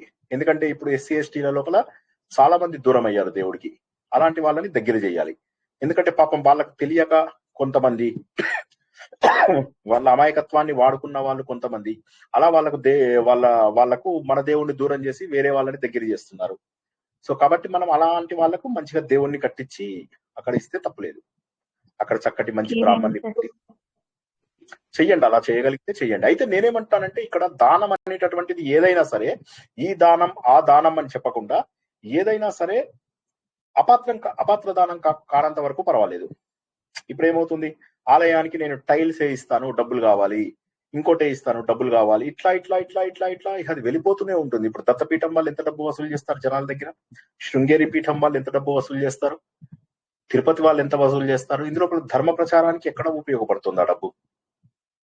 సో కాబట్టి నేను ఏమంటానంటే ఇంకా మీరు వేసేదంతా కూడా వెళ్ళిపోయి ఆ పెద్ద పెద్ద ఆలయాలకు వేస్తూ పోతూ ఉన్నారంటే వాళ్ళకి అక్కడ ఆ డబ్బు ఏం చేయాలో కూడా తెలియదు. నేను చెప్పే కదా, చండీ హోమం గ్రూప్ లోపల ₹1,00,00,000 ఇస్తే వాడు కంచిపీఠం వాడు ఇలా తీసుకున్నా ఓకే వెళ్ళిపోండి అంటాడు అంతే. వాళ్ళకి మనం ఇచ్చే కోటి కూడా పెద్ద లెక్క కాదు, కోట్లు వస్తాయి వాళ్ళకి. ఆ డబ్బు ఎక్కడ ఉపయోగపడుతుంది, ఎవరికి ఉపయోగపడుతుంది? వాడు ఒక చోట కంచిపీఠం వాళ్ళది ఇంకొక టెంపుల్ కట్టిస్తాడు, కట్టిస్తే మళ్ళీ ఆ టెంపుల్ ని కూడా ఆదాయానికే వాడుకుంటారు వాళ్ళు. మీరు ఏదన్నా చూడండి, వాళ్ళు ఏం చేస్తారంటే మేము ధర్మ ప్రచారం అనే పేరు మీద వాళ్ళు ప్రాపర్టీస్ ఎక్కువ చేసుకుంటారు. మీరు చూసుకోండి, ఎవరిదైనా చూసుకోండి, నేను అబద్ధం చెప్తున్నానో నిజం చెప్తున్నానో చూసుకోండి, నాకేమీ వ్యతిరేకం కాదు. కానీ వీళ్ళందరూ కూడా హిందువులు కాదు, వీళ్ళని నేను హిందువులుగా యాక్సెప్టే చేయను. ఎందుకంటే వాళ్ళు హిందూ మతంకి వచ్చిన నిజమైన ప్రాబ్లమ్స్ గురించి ఎవరైనా మాట్లాడారా? ఇప్పుడు నిన్న టీసీఎస్ ప్రాబ్లం వచ్చింది, ఎవరైనా మాట్లాడారా టీసీఎస్ ప్రాబ్లం మీద? కార్పొరేట్ జిహాదీ, దాన్ని ఎవరైనా ఏమన్నా చేయగలిగారా? ఆలోచించండి. కాబట్టి మీరు ఇచ్చేటటువంటి డబ్బు సరైన దారిలో వెళ్ళడం లేదు. శంకరాచార్య శంకర మఠాలు పెట్టినప్పుడు ఆయన ఎలాంటి మహోన్నతమైనటువంటి ఉద్దేశంతో పెట్టారు, ఇప్పుడు జరుగుతున్నది ఏంటి? అదే విధంగా తిరుపతి దేవస్థానము ప్రతి పాస్టర్ కి ఎగెనిస్ట్ గా మనం ఒక ధర్మ ప్రచార వ్యక్తిని పెట్టవచ్చు, పెట్టి కన్వర్షన్స్ ఆపచ్చు కదా. ఆపుతున్నాడా? లేదు. ప్రవీణ్ పగడాల అని చెప్పేసి ఒక ఆయన మరణించారన్నమాట యాక్సిడెంట్ ప్రమాదం లోపల. మరణిస్తే అది పోలీసులే చంపేశారనో ఏదో ఎవరో చంపేశారనో ఏదో అప్పుడు రూమర్ వచ్చింది. ఆ రూమర్ వస్తే కొన్ని వందల కిలోమీటర్ల పాటు క్రిస్టియన్స్ వాకింగ్ చేసుకుంటూ వెళ్ళారు. అప్పుడు ఏమనిపిస్తుంది తెలుసా? అసలు ఇంతమంది ఉన్నారా క్రిస్టియన్స్ అని ఒకసారి షాక్ అవ్వాలి మనం. అంతమంది మారిపోయారు మన ధర్మంలోంచి. కన్వర్టెడ్ క్రిస్టియన్స్ ఇంతమంది ఉన్నారా అని ఆశ్చర్యపోతారు మీరు. హిందువులు తక్కువ మంది ఉన్నారు ఇప్పుడు. సో కాబట్టి ఏంటంటే మీరు ఇచ్చే డబ్బు ఉపయోగపడుతుందని ఎలా అనుకుంటారు? ఆ ఉపయోగపడ్డ డబ్బు కూతురు పెళ్లికి దేవుడు సహాయం చేస్తాడు, కూతురు పెళ్లికి సహాయం చేస్తాడని ఎలా అనుకుంటారు మీరు? సార్ ఇప్పుడు పని మనుషులు అందరూ క్రిస్టియన్సే అవుతున్నారు సార్. వాళ్ళు వచ్చేటప్పుడే చెప్తారు, మేము ఇంటి ముందర ముగ్గేయము, కడపమాన్ తుడుచుము, సండే రాము, మందిరం తుడవమంటే కూడా మేము ముట్టుకోము, ఇట్లాంటివన్నీ చెప్తా ఉన్నారు. అదే అడిగినాను, మీరు చర్చ్ క్లీన్ చేయరా సండే అని. వెనుక రోజే చేసేస్తారంట. అదే అంటే ఇక మనము టాపిక్ డివియేట్ హరిత గారు చెప్పండి. హరిత చెప్పండి. అదే వాచ్మెన్లు వీళ్ళంతా కూడా మా హిందూస్ నుంచి కన్వర్ట్ అయిపోయారు సార్. నేను అడిగితే మా పాపకు మంచి చేశారు, పాస్టర్ ఇలా చేశారు, పూజ చేయించారు, ప్రేయర్ చేయించారు అని చెప్తున్నారు. కరెక్ట్. సో మీరు అందరూ చెప్పింది నేను ఒప్పుకుంటున్నాను. ఒక్కటే దాంట్లో సమ్మరీ చెప్తాను, ఎందుకంటే ఆ టాపిక్ లోకి వెళ్తే చాలా టైం పడుతుంది. ఒకటే మాట, ఆ కన్వర్షన్స్ ని తిరుపతి దేవస్థానం ఆపిందా, దత్తపీఠం ఆపిందా, ఆర్ట్ ఆఫ్ లివింగ్ ఆపారా, ఈషా ఫౌండేషన్ ఆపిందా, లేకపోతే శంకర మఠాలు ఆపాయా? ఎవరు ఆపలేదు సార్. కనీసం ఖండించారా? మనమే ఖండిస్తున్నాం సార్. వాచ్మెన్ భార్యకి చెప్తున్నాం సార్, అలా కాదు ఇలా కాదు, అట్లా ఉండద్దు, మన హిందూ ధర్మం గొప్పది అని మేమే చెప్పుకుంటున్నాం సార్. వాళ్ళకి ధైర్యం లేదు సార్. వాళ్ళ ఎగ్జిస్టెన్సే వాళ్ళు చూసుకుంటారు, వాళ్ళ ఎగ్జిస్టెన్స్ గురించే వాళ్ళు ఎప్పుడు చూసుకుంటారు. కానీ అవును సార్, కూడా రాధా మనోహర్ దాస్ గారని ఆయన కొంచెం నేనేమంటున్నానంటే ఆయన కూడా ఆపడం లేదు. ఇక్కడ ప్రాబ్లం ఎక్కడ వస్తుందంటే వాళ్ళని ఎవరైనా అడగాల సార్, క్వశ్చన్ చేయాలా, అది ఎవరు చేయాలా? క్వశ్చన్ చేయడం కాదు నేను అనేది. ఇప్పుడు మీరు ఏం చేస్తున్నారు, హిందూ ధర్మం కోసం అని చెప్పి మీరు తిరుపతికి వెళ్తున్నారు, శ్రీశైలంకి వెళ్తున్నారు. ఓకే, గవర్నమెంట్ దేవాదాయ ధర్మదాయ శాఖలు ఉన్నాయి, తర్వాత యాంటీ కన్వర్షన్ లాస్ ఉన్నాయి, తర్వాత మీకు ఇన్ని పీఠాలు శంకర మఠం పీఠాలు ఉన్నాయి, ఒక్కరైనా కూడా ధర్మ పరిరక్షణకు పూనుకుంటున్నారా చెప్పండి. అదే వాళ్ళని అడగాల. ఏం చేయాలని నేను అడిగిన దానికి జవాబు చెప్పండి ఒకసారి అందరూ. ఎవరు చేయడం లేదు. బస్ అదే ఆన్సర్ అంతే. ఇంకా వేరే మనం మాట్లాడలేం. ఎవరు చెయ్యాలి అనే దానికి చేసే వాళ్ళు ఉన్నారు ఇక్కడ, కొంతమంది చేస్తున్నారు, కానీ వాళ్ళ వల్ల అవడం లేదు. ఇప్పుడు RSS లో ధర్మ జాగరణ గ్రూప్ ఉంది. మాకు ప్రతి రోజు ఆల్మోస్ట్ ఈ లవ్ జిహాద్వి మాకు వస్తుంటాయి ఫోటోలు. వెళ్ళి వాళ్ళ ఇళ్లలో వాళ్ళతో మాట్లాడుకుంటాం. నేనేమంటున్నానంటే ఇండివిడ్యువల్ గా ఇట్లా కాపాడుకోవడమే కానీ మీరేవైతే వాటిల్లో డబ్బులు ఇస్తూ రెగ్యులర్ గా పోషిస్తూ ఇంకా రిచ్ అయిన టెంపుల్స్ ని ఇంకా రిచ్ చేస్తే వాడేం చేస్తాడు, ఇంకో పార్క్ కట్టిస్తాడు. తిరుపతిలోనే ఇంకో పార్క్ కట్టిస్తాడు. ఇప్పుడు దానివల్ల ధర్మ ప్రచారం ఎలా జరిగింది? తిరుపతిలో జరుగుతున్నటువంటి పరమత ప్రచారాన్ని ఆపగలిగామా? కొన్ని అది చెప్పండి. ఆలయం లోపల నెయ్యి కల్తీ అయితే ఎవడాపగలిగాడు? డబ్బులు దొబ్బేస్తే ఎవడాపగలిగారు? భగవద్గీత డబ్బులు అయితే ఎవడాపగలిగాడు? ఇష్టం వచ్చినట్టుగా వీళ్ళు చైర్మన్లు వీళ్ళు కార్లు కొనుక్కుని దాన్ని ఒక రియల్ ఎస్టేట్ బిజినెస్ గా మారుస్తే ఎవరు ఆపగలిగారు? మనం అడిగితే ఎవరు మాట్లాడరు, మన మాట ఎవరికి చెందదు కదా సార్. వాళ్ళ మన గురించి కాదండి నేను అనేది. మీరు ఇచ్చిన డబ్బు ధర్మ పరిరక్షణకి ఇచ్చారనుకో, మీరు ఇచ్చింది దానం కిందికి వెళ్తుందా లేకపోతే మీకేమన్నా ఇప్పుడు తిలా పాపం తలా పిడికేడు అవుతుందా లేదా చెప్పండి. వాళ్ళు చేసిన పాపం వస్తాయి.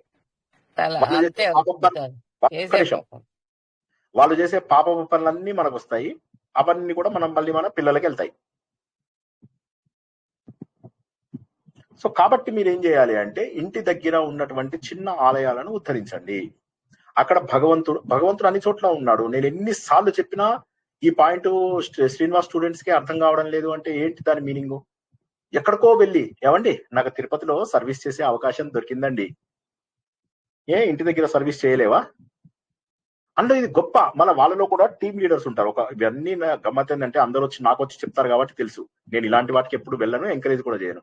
ఎవడో వచ్చి చెప్తారు అక్కడికి వెళ్ళామండి, ఒక ఆవిడ టీమ్ లీడర్ట ఎంత గోడ చేసింది తెలుసా, ఎంత సతాయిచ్చింది తెలుసా, ఎంత ఇలా చేసింది, ఇవన్నీ చెప్తూ ఉంటారు. ఇవన్నీ చూస్తే గుండె పగిలిపోతుంది నాకు. ఇటు చూస్తేనేమో చిన్న పిల్లలను కూడా కన్వర్ట్ చేస్తున్నారు, అత్యంత క్రూరంగా చంపేస్తున్నారు. 10th క్లాస్ పిల్లలు అజ్మీర్ ఫైల్స్ గురించి చెప్పినప్పుడు చిన్న పిల్లలండి పాపం, 10th క్లాస్ పిల్లలు, వీళ్ళని తీసుకొచ్చి వాళ్ళవి ఫోటోలు తీసి వాళ్ళని నాశనం చేసి వాళ్ళ జీవితాలను నాశనం చేసి అవి చూపించి నీ ఫ్రెండ్స్ ని కూడా తీసుకురా అని చెప్పి వేరే వాళ్ళ ఫ్రెండ్స్ ని తీసుకొచ్చి అలా 250 మంది హిందూ పిల్లలని నాశనం చేస్తే కొన్నాళ్ల పాటు బై మిస్టేక్ ఒకసారి పట్టుబడింది. అది కూడా ఎందుకు పట్టుబడింది? వాళ్ళు ఎవరైతే కల్ప్రిట్స్ ఉంటారో వాళ్ళు వీళ్ళని బెదిరించడానికి ఫోటోలు తీసి ఆ రోజుల్లో కడిగించేయడం అనేది ఉండేది. ఇప్పుడంటే మనకు డిజిటల్ ఫోటోలు వస్తున్నాయి. ఆ కడిగించేటప్పుడు ఏమైంది, ఒక రోజు వాడికి బద్ధకం వేసి ఆ ఎవడో అటెండరో క్లర్కో ప్యూనో ఎవడో ఉంటాడు కదా, వాడికి ఇచ్చి పంపించాడు వాడి దగ్గర ఉండే వర్కర్ కి. వాడెళ్ళి అవి ప్రింట్లు తీసి చూసినప్పుడు వాడేం చేశాడు, వాడు కూడా బ్లాక్ మెయిల్ చేయడం ఈ అమ్మాయిల్ని వాడుకోవడము మొదలెట్టాడు. వాడు కూడా ఈ తురకాలు చేసింది చేశారు, మీ వాచ్మెన్లు వీళ్ళు కూడా వాడుకోవడం మొదలెట్టారు. అమ్మాయిల్ని నాశనం చేసి కొన్నాళ్ల పాటు అత్యంత క్రూరంగా, జస్ట్ ఊహించుకోండి అందులో మీ పిల్లలు మా పిల్లలు ఉంటే. 32 ఏళ్లు పట్టింది వాళ్ళకి న్యాయం జరగడానికి. 2024లో జైపూర్, మీరు కొట్టండి అజ్మీర్ 1992 అని కొట్టండి, అదొక సినిమా వస్తుంది మీకు. ఆ సినిమా చూడక్కర్లేదు, మీరు జస్ట్ గూగుల్ లోపల యూట్యూబ్ లోపల చూడండి. అత్యంత దారుణంగా తుర్కాళ్ళు క్రిస్టియన్స్ మన ధర్మాన్ని నాశనం చేస్తుంటే మీరు దానం చేస్తున్నారు కదా దేవుళ్ళకి. ఏమైతుంది? దేవుళ్ళ దగ్గరికి వెళ్ళి నేను చెప్పే కదా, ఒక గ్రూప్ తిరుపతికి వెళ్ళి పారాయణం చేద్దామని, అక్కడ దర్శనానికని వాటికని వీటికని బ్రోకర్స్ ను పట్టుకొని ఒక్కొక్కరిని 300 రూపాయల టికెట్, 600, 1000 అని చెప్పి అందరి దగ్గర కలెక్ట్ చేసి వెళ్ళింది ఎందుకు? నువ్వు చేస్తున్న పనులు ఏంటి? అసహ్యం అనిపించట్లేదా? మనకే అసహ్యం అనిపించటం లేదా చేసిన పనులకు? అధర్మం, దేవుడు అసలు అధర్మమే తప్పు. దేవుడి దగ్గరికి వెళ్ళి అధర్మం చేయడం తప్పు కాదా? పూజారి చేతిలో 100 రూపాయలు పెట్టి దేవుడు నన్ను ఇంకో 10 నిమిషాలు చూడనిచ్చాడు ఆయన అంటే అది తప్పు కాదా? నీకు 1 సెకండ్ చూడనిస్తే 1 సెకండ్ చూడు, అసలు చూడలేకపోతే వదిలేయి, ఏం పర్వాలే. సర్వత్రా వ్యాపించి ఉన్నటువంటి భగవంతుడికి నా మనసు తెలియదా? నా హృదయం తెలియదా? ఆయన అవకాశం ఇవ్వడా? నాలోనే ఆత్మ చైతన్యం పొంగి పొరలుతుంది, నాలోనే భగవంతుడు అందంగా కనిపిస్తాడు. భాగవతంలో తెలుసుకున్న కథ ఇది. భాగవతంలో కథ జ్ఞాపకం ఉందా? ఆ రాజు ఒక పెద్ద ఆలయం గుర్తుందా అందరికి? ఇదేవో శ్రీనివాసు తిక్కొచ్చి శ్రీనివాస్ కి పైత్యం వచ్చి చెప్పటం లేదండి. మనకున్నటువంటి శాస్త్ర ప్రమాణాల ద్వారా మాత్రమే మాట్లాడతాను నేను. భగవంతుడు మనలోనే ఉన్నాడు. ఒక రాజు నా భూతో నా భవిష్యత్ అన్నటువంటి ఆలయాన్ని కట్టిస్తాడు. కట్టించి దేవుణ్ణి పిలుస్తాడు అన్నమాట చీఫ్ గెస్ట్ గా. దేవుడు అంటాడు, అరే రే ఏ రోజు ఏకాదశి రోజా, అదే రోజు నాడు నాకు ఆయన శ్రీనివాస్ అని ఉన్నాడయ్యా, ఆయన ఆ పేరు మర్చిపోయాను అందుకని నా పేరు పెట్టాను. మళ్ళీ నా పేరు అనుకునేది కాదు, ఎవడో ఒకడు ఉన్నాడు శ్రీనివాస్ అని, వాడొక టెంపుల్ కట్టాడు, అదే టైంకి నేను ఆ టెంపుల్ కి ఓపెనింగ్ వస్తానని చెప్పాను అంటాడు. వీడు ఆశ్చర్యపోతాడు, నా ఆలయం కంటే గొప్ప ఆలయం కట్టిన వాడు ఎవడున్నాడు?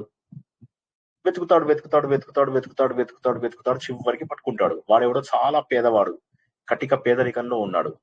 వాడి దగ్గరికి వెళ్తే, నువ్వేనా ఇట్లా కట్టావట కదా ఏదో టెంపుల్ అంటే, అని దేవుడిని కూడా పిలిచాను ఎల్లుండి రమ్మని అని అంటాడు.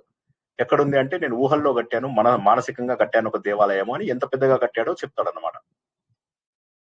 సో రాజు సిగ్గుపడి వెనక్కి వెళ్ళిపోతాడు. అంటే దీన్ని బట్టి ఏమర్థమైంది, మన భక్తి ఇంపార్టెంట్ ఇక్కడ, నువ్వు చేసే హగ్గు ఆర్భాటాలు కాదు. చిన్నప్పుడు మాకు పాటల పోటీ జరిగినప్పుడు పాటలు పాడుతున్నారు, ఒక్కొక్కరు ఇలా మీసాలు తిప్పుతున్నారు, తొడలు కొడుతున్నారు ఇట్లాగా. అప్పుడు మా సార్ చెప్పాడు అనమాట, మేము మీకు ప్రైజ్ ఇచ్చేది మీ గొంతులో శ్రావ్యతకు, సంగీతానికి.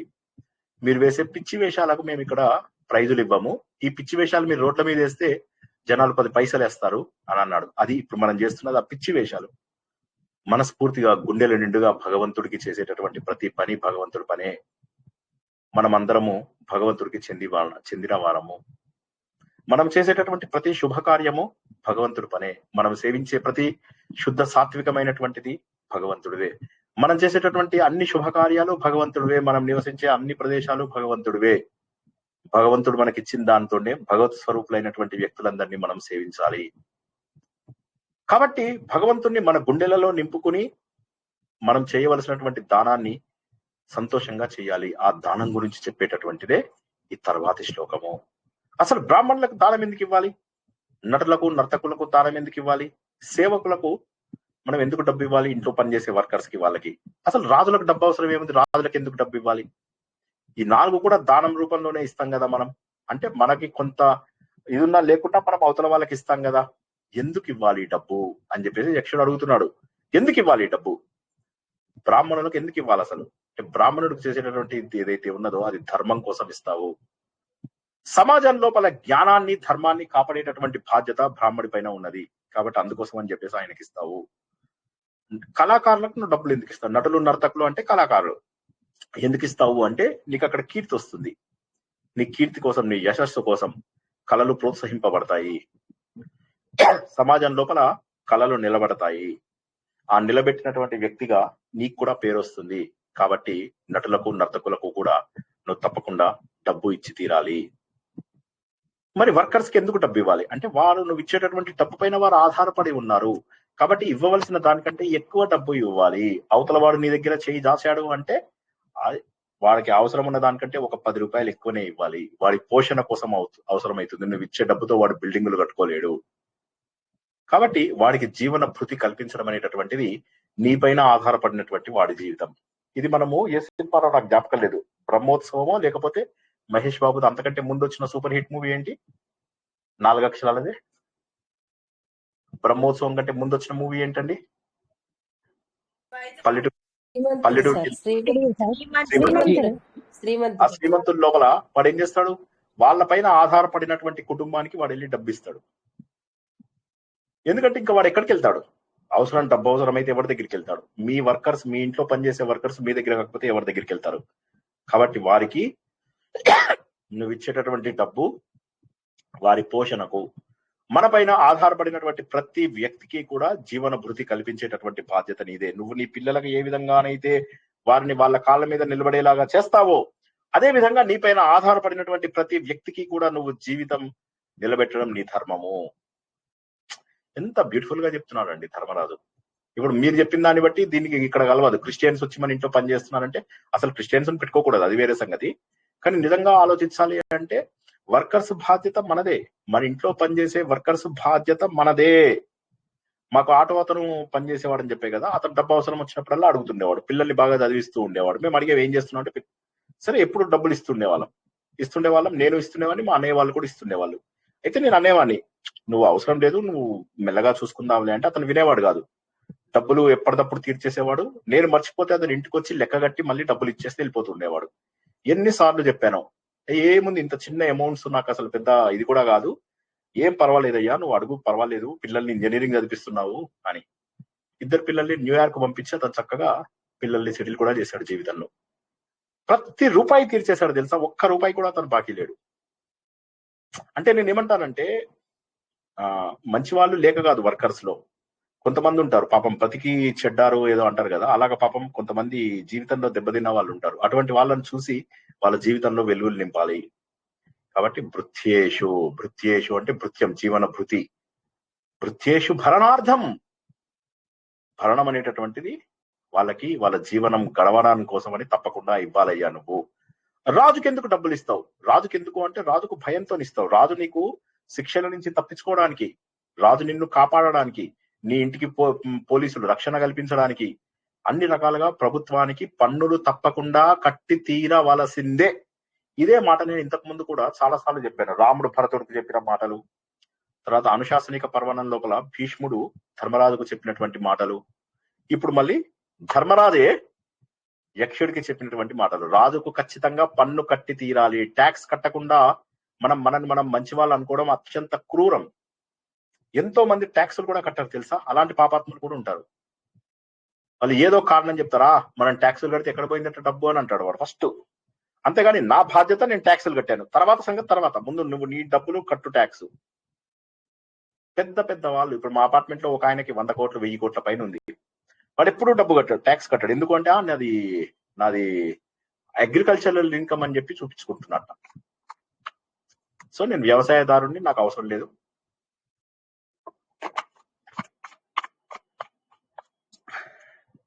అందరి దగ్గర డబ్బులు ఎంత క్రూరంగా వసూలు చేస్తారో తెలుసా అతను. సో కాబట్టి ఏంటంటే ఇలాంటి వాళ్ళు ఎవ్వరూ కూడా డబ్బులు కట్టరు గవర్నమెంట్ కి. కాబట్టి మనం ఏంటంటే భయం నుంచి తప్పించుకోవడానికి, ఎందుకంటే రాజు మనని ఆ భయాన్ని నుంచి పోగొడతాడు, రాజు మనని కాపాడతాడు. అందుకోసం అని చెప్పేసి రాజుకు కావాల్సినటువంటి డబ్బులు మనం అందరము కూడా అందించాలి. ఈ విధంగా దానం యొక్క 4 పార్శ్యాలు, 4 యాంగిల్స్ ని ధర్మరాజు చెప్పడం. ధర్మం కాపాడడానికి బ్రాహ్మణులకు ఇవ్వాలి. కళాకారులను ప్రోత్సహిస్తే నీకు కీర్తి కూడా వస్తుంది. నీ ఇంట్లో పనిచేసే వాళ్ళు నీ పైన ఆధారపడ్డ వాళ్ళని నువ్వు తప్పకుండా పోషించాలి. రాజు రాజ్యాన్ని కాపాడతాడు కాబట్టి ఆయనకు డబ్బు ఇవ్వాలి. సో నీ డబ్బు ఖచ్చితంగా నలుగురికి వెళ్ళి తీరవలసిందే. తర్వాత నువ్వు నీ ఇంటికి ఎలాగో పెట్టుకుంటావు, కానీ ఈ 4టికి కూడా నువ్వు తప్పకుండా కట్టి తీరవలసిందే అని చెప్పేసి ధర్మరాజు చెప్పగానే యక్షుడు చాలా సంతోషపడ్డాడు. ఆత్మ సుఖము వీడి నీ ఆట కొరకు పాత్ర పోషణ చేసి సూత్రధారి విశ్రమించదని పాదం ఆశ్రయించి పరమ కరుణాంతరంగా శ్రీ పాండురంగ. జై శ్రీకృష్ణ. ఈ ప్రశ్నతోటి మనకు 36 ప్రశ్నలు పూర్తవుతాయి. సుమారుగా 80 ప్రశ్నలు. అందులోపల లాస్ట్ లోపల ఉన్నటువంటి కొన్ని శ్లోకాలు తీసేస్తే సరిగ్గా సగమైంది మనకని చెప్పుకోవచ్చు. 72, 73 ప్రశ్నల వరకు వీళ్ళ చక్కటి ప్రశ్నలు ఉంటాయి. సరిగ్గా సగమైంది. అన్ని ప్రశ్నలు అత్యంత సులువైనవి. ఎగ్జాంపుల్స్ తయారు చేసి పెట్టుకోండి చాలు, అంతే. చాలా సులువు మీకు. ఇవి మన జీవితాన్ని మార్చాలా లేదా ఒకసారి ఆలోచించండి. ప్రతి ఒక్కటి కూడా మన జీవితానికి అన్వయించుకుంటూ. ఓకే, వచ్చే వారం నేను క్లాస్ చెప్తానా, చూస్తున్నాను ఆగండి ఒకసారి. ఎస్, వచ్చే వారం ఇంకొక 25వ తారీఖు నాడు క్లాస్ ఉంటుంది. ఆ రోజు నాడు నేను ఏం చేస్తానంటే 2 క్వశ్చన్ పేపర్స్ మీ అందరితోటి చేయిస్తాను, నేనే దగ్గరుండి చేయిస్తాను 25 నాడు. ఓకేనా? హలో, నిద్రపోయిన స్టూడెంట్స్, అంటే ఆ రోజే క్వశ్చన్ పేపర్ ఇచ్చి ఆ రోజు అట్లే లైవ్ లో ఆన్సర్స్ 32 క్వశ్చన్స్ ఇచ్చారు కదా సార్ ఈ రోజు మాకు. ఇంకొక 30 క్వశ్చన్స్ ఇస్తాను, 32 క్వశ్చన్స్ ఇస్తాను. 4 టిప్స్ కదా, 64 క్వశ్చన్స్ తయారు చేస్తాను. ఓకేనా? తర్వాత ఇంకొక 32 క్వశ్చన్స్ పంపిస్తాను మీకు. సో పంపిస్తే మీరు ఏం చేయాలంటే ఈ 96 క్వశ్చన్స్ ఎప్పుడు సార్? వచ్చే సాటర్డే కదా క్విజ్. నేను మర్చిపోయా, అరే వచ్చే సాటర్డే. అవునవునవును, correct correct correct correct. So అయితే నేను ఇంకో క్వశ్చన్ పేపర్ కూడా పంపిస్తాను, ప్రిపేర్ అవ్వండి చక్కగా. అండ్ ఏం లేదు, మీరు ప్రశ్నలకు జవాబులతో పాటుగా దాన్ని ఎలా మనం అన్వయించుకోగలము, ఎవరెవరిని గుర్తించగలం, ఇవన్నీ కూడా మీరు చూసుకోవడానికి వీలవుతుంది మీకు. లేదంటే మధ్యలో ఒక రోజు స్పెషల్ క్లాస్ ఏమన్నా తీసుకుని మన భగవద్గీత రోజు ఎప్పుడో ఒక రోజు మళ్ళీ మొత్తం ఒకసారి రివిజన్ చేసుకుందాం అంటే అన్ని క్వశ్చన్స్ రివిజన్ కూడా చేసుకుందాం. ఫస్ట్ మీరు ప్రాక్టీస్ చేయండి, మీకు కష్టం అనిపిస్తేనే నేను చెప్తాను. తర్వాత పాత వీడియోలను ఖచ్చితంగా చూడండి, ఎందుకంటే చక్కటి ఉదాహరణలు తెలుసుకున్నాము. నిజంగా చెప్తున్నాను తెలుసా, యక్ష ప్రశ్నలు ప్రతి గృహస్థు తెలుసుకోవాల్సినటువంటివి. మీ ఇంట్లో పిల్లలకు చెప్పండి, ఇంటి పక్కల ఉన్నటువంటి వాళ్ళ వదినలకు చెప్పండి, అక్కలకు చెప్పండి, అన్నలకు చెప్పండి, తమ్ముళ్ళకు చెప్పండి, భర్తలకు అంటే ఎవరి భర్తకు వాళ్ళు, భర్తలకు చెప్పండి, భార్యలకు చెప్పండి అంటే ఎవరి భార్యకు వాళ్ళు. అలా చెప్తూ సంతోషంగా ఈ జ్ఞానాన్ని 10 మందికి పంచండి. యక్ష ప్రశ్నలు తప్పగా పంచవలసినటువంటి జ్ఞానము. ఎందుకంటే యక్ష ప్రశ్నల లోపల మనం ఎలా నడుచుకోవాలి అనేటటువంటిది, ధర్మబద్ధమైనటువంటి జీవితం ఎలా గడపాలి అనేటటువంటిది తెలుపుతోంది. కాబట్టి ప్రతి యాంగిల్ ని ఇది స్పృశించింది. కాబట్టి తప్పక అందరూ కూడా మీ పక్క వాళ్ళ నలుగురిని కూడబెట్టుకొని చెప్పండి కదా, ఏముంది, నాకు క్రెడిట్ ఇవ్వక్కర్లే, మా సార్ చెప్పాడని కూడా అనక్కర్లే.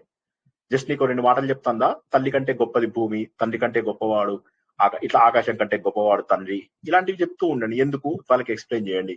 అలాగా ఒక చిన్న గ్రూప్ లో వెళ్ళారు, అలాంటి వాళ్ళ దగ్గరికి వెళ్ళి ఇలాంటి ప్రశ్నలు 2 వేయండి. 3వసారి వాళ్ళు మిమ్మల్ని రానిచ్చారు అంటే వాళ్ళు సత్సంగం. 3వసారి మిమ్మల్ని రాని, అరే అది వచ్చిందిరా మళ్ళీ ఏదో ఒకటి చెప్తుంది, ఎందుకు పదండి ఆవిడ చాలా డీప్ గా వెళ్ళిపోయిందని చెప్పి. మా టైంలో చెప్పే కదా, ఆడవాళ్ళు ఎంత డిమాండింగ్ ఉండేవాళ్ళంటే మామూలుగా డిమాండింగ్ కాదు, బట్ వాళ్ళు ముందు వాళ్ళ సేఫ్టీ అది బాగా చూసుకునే వాళ్ళు. ఆ రోజుల్లో మాకు తెలిసిన రిలేటివ్ ఒకళ్ళ ఇంటికి ఎవరికో పెళ్లి చూపులకు వెళ్ళారట. వెళ్తే మా అత్తయ్య కూతురు పెళ్లి చూపులకు అన్నమాట. వెళ్తే వాళ్ళు ఇది లోపల పెళ్లి కొడుకు మాటల సందర్భంలో వస్తూ వీళ్ళింటికి పెళ్లి కొడుకు వస్తారు కదా పెళ్లి కూతురు ఇంటికి. అతను వచ్చి ఏం చేశాట, వెనకున్నటువంటి దశావతారాలు వీళ్ళు సరైన సీక్వెన్స్ లో పెట్టలేదట. ఆయన పాపం అన్నింటినీ కరెక్ట్ సీక్వెన్స్ లో పెట్టగానే మా అత్తయ్య కూతురు రిజెక్ట్ చేసింది అతన్ని. అతను చాలా డీప్ గా వెళ్ళిపోయాడు. దశావతారాలని స్ట్రైట్ గా పెడితే వాడు డీప్ గా వెళ్ళిపోయాట, ఆధ్యాత్మికంగా చాలా డీప్ గా వెళ్ళిపోయాడు. మన చుట్టాలలో కూడా మనం చూసి నమ్మే వాళ్ళు ఉంటారు. నేనేమంటారంటే అప్పుడు మనం వాళ్ళని వదలడం చాలా తేలిక కదా, they are making our decision easier. అలాంటి వాళ్ళ వల్ల ఏమవుతుందంటే మనము నిర్ణయం తీసుకోవాల్సింది చాలా సులువు అయిపోతుంది. ఎవరితో కలిసి ఉండాలి, ఎవరితో కలిసి ఉండకూడదు అనేటటువంటి డెసిషన్ మనకు సులువు అవుతుంది. అవునా కదా? Yes or no? అత్తయ్య గారు అమ్మాయి చేసింది కరెక్టా సార్? ఏమన్నారండి? సారీ, మీ అత్తయ్య గారు అమ్మాయి చేసింది కరెక్ట్ అంటారా సార్ అన్నారు. ఆ రోజుల్లో ఆడపిల్లలు కొద్దిగా భయంతో ఉండేవాళ్ళు కదా. భర్త అనేవాడు ఎట్లా ఉండాలి, సేఫ్ గా చూసుకోవాలి, నన్ను బాగా మంచిగా ప్రేమగా చూసుకోవాలి. ఇవన్నీ ఆడవాళ్ళకి పెళ్ళైన తర్వాత ఉంటాయి. మగవారికి ఇవేం పట్టించుకోరు. పెళ్ళైన తర్వాత స్టార్ట్ అవుతుంది, నన్ను నా వైఫ్ మంచిగా పట్టించుకోవట్లేదు, నన్ను ప్రేమగా చూడట్లేదని. ఆ తర్వాత ఏం చేస్తారు, శ్రీనివాసుని ఫాలో అవుతారు. శ్రీనివాస్ ఏం చేస్తాడు, వీళ్ళందరినీ హిమాలయాలకు తీసుకెళ్లి అష్టధాతు ఉంగరాలని చెప్పేసి అందరికీ ఇప్పిస్తే వీళ్ళందరూ ఏం చేస్తారు, ఏవో కోరికలు కోరుకుంటారు, అందరివి తీరుతాయి, కానీ కొంతమందివి మాత్రం తీరవు. అట్లాగే వీళ్ళందరికీ కూడా సీతామణి అది గ్యారంటీగా వస్తుంది క్విజ్ లోపల. సీతామణికి వెళ్ళి అక్కడ అందరినీ దీపాలు పెట్టమంటారు, అందరు దీపాలు పెడతారు, అందరి కోరికలు తీరుతాయి, ఒకళ్ళ కోరిక మాత్రం తీరదు. సో అట్లాగా సో ఏమైతుందంటే బేసికల్ గా సో మనకు ఆ రోజుల్లో అట్లా ఉండేది, భయపడేవాళ్ళు. అంటే ఏంటంటే మనం బాగా చూసుకోవాలి అని. ఎందుకు, నేను ప్రయాణం అని నవల స్టోరీ చెప్పే కదా, అందులో కూడా హీరోయిన్ ఎవరైతే ఉంటారో పెళ్లి చూపుల లోపల హీరో చెప్తాడు క్లియర్ గా, నేను ఇప్పుడు నాకు 26-27 ఏళ్ళు, 40 years కి సన్యాసం తీసుకుందామని కోరిక అని. అలా ఇష్టమైతేనే చెప్పండి అని. ఇప్పుడు ఆ అమ్మాయి ఇతన్ని వదులుకోలేదు, ఇతనికి అందం ఉంది, మంచి ఉద్యోగం ఉంది, చక్కటి తెలివితేటలు ఉన్నాయి, మృదువైనటువంటి మాటలు, చాలా చక్కటి బిహేవియర్, అతన్ని వదులుకోలేదు. But at the same time 12 ఏళ్ళే 14 ఏళ్ళే పెళ్ళైన తర్వాత ఉంటానంటే ఏ ఆడపిల్ల ఒప్పుకుంటుంది? Yes or no? తర్వాత జీవితం ఏమిటి అని ఆలోచిస్తారు. కానీ ఇందులో ఈ అమ్మాయి మాత్రం గురువు గారి దగ్గరికి తీసుకెళ్లి అతనికి ఆ వాతావరణం చేస్తుంది ప్రయాణం నవలలో. అంటే అది వదులుకోలేక ఇంకా ఏమైనా ట్రై చేద్దామని. బట్ అఫ్ కోర్స్ ఇతను తిరిగి వచ్చే లోపల ఆమె వేరే అతన్ని పెళ్లి చేసేసుకుంటుంది.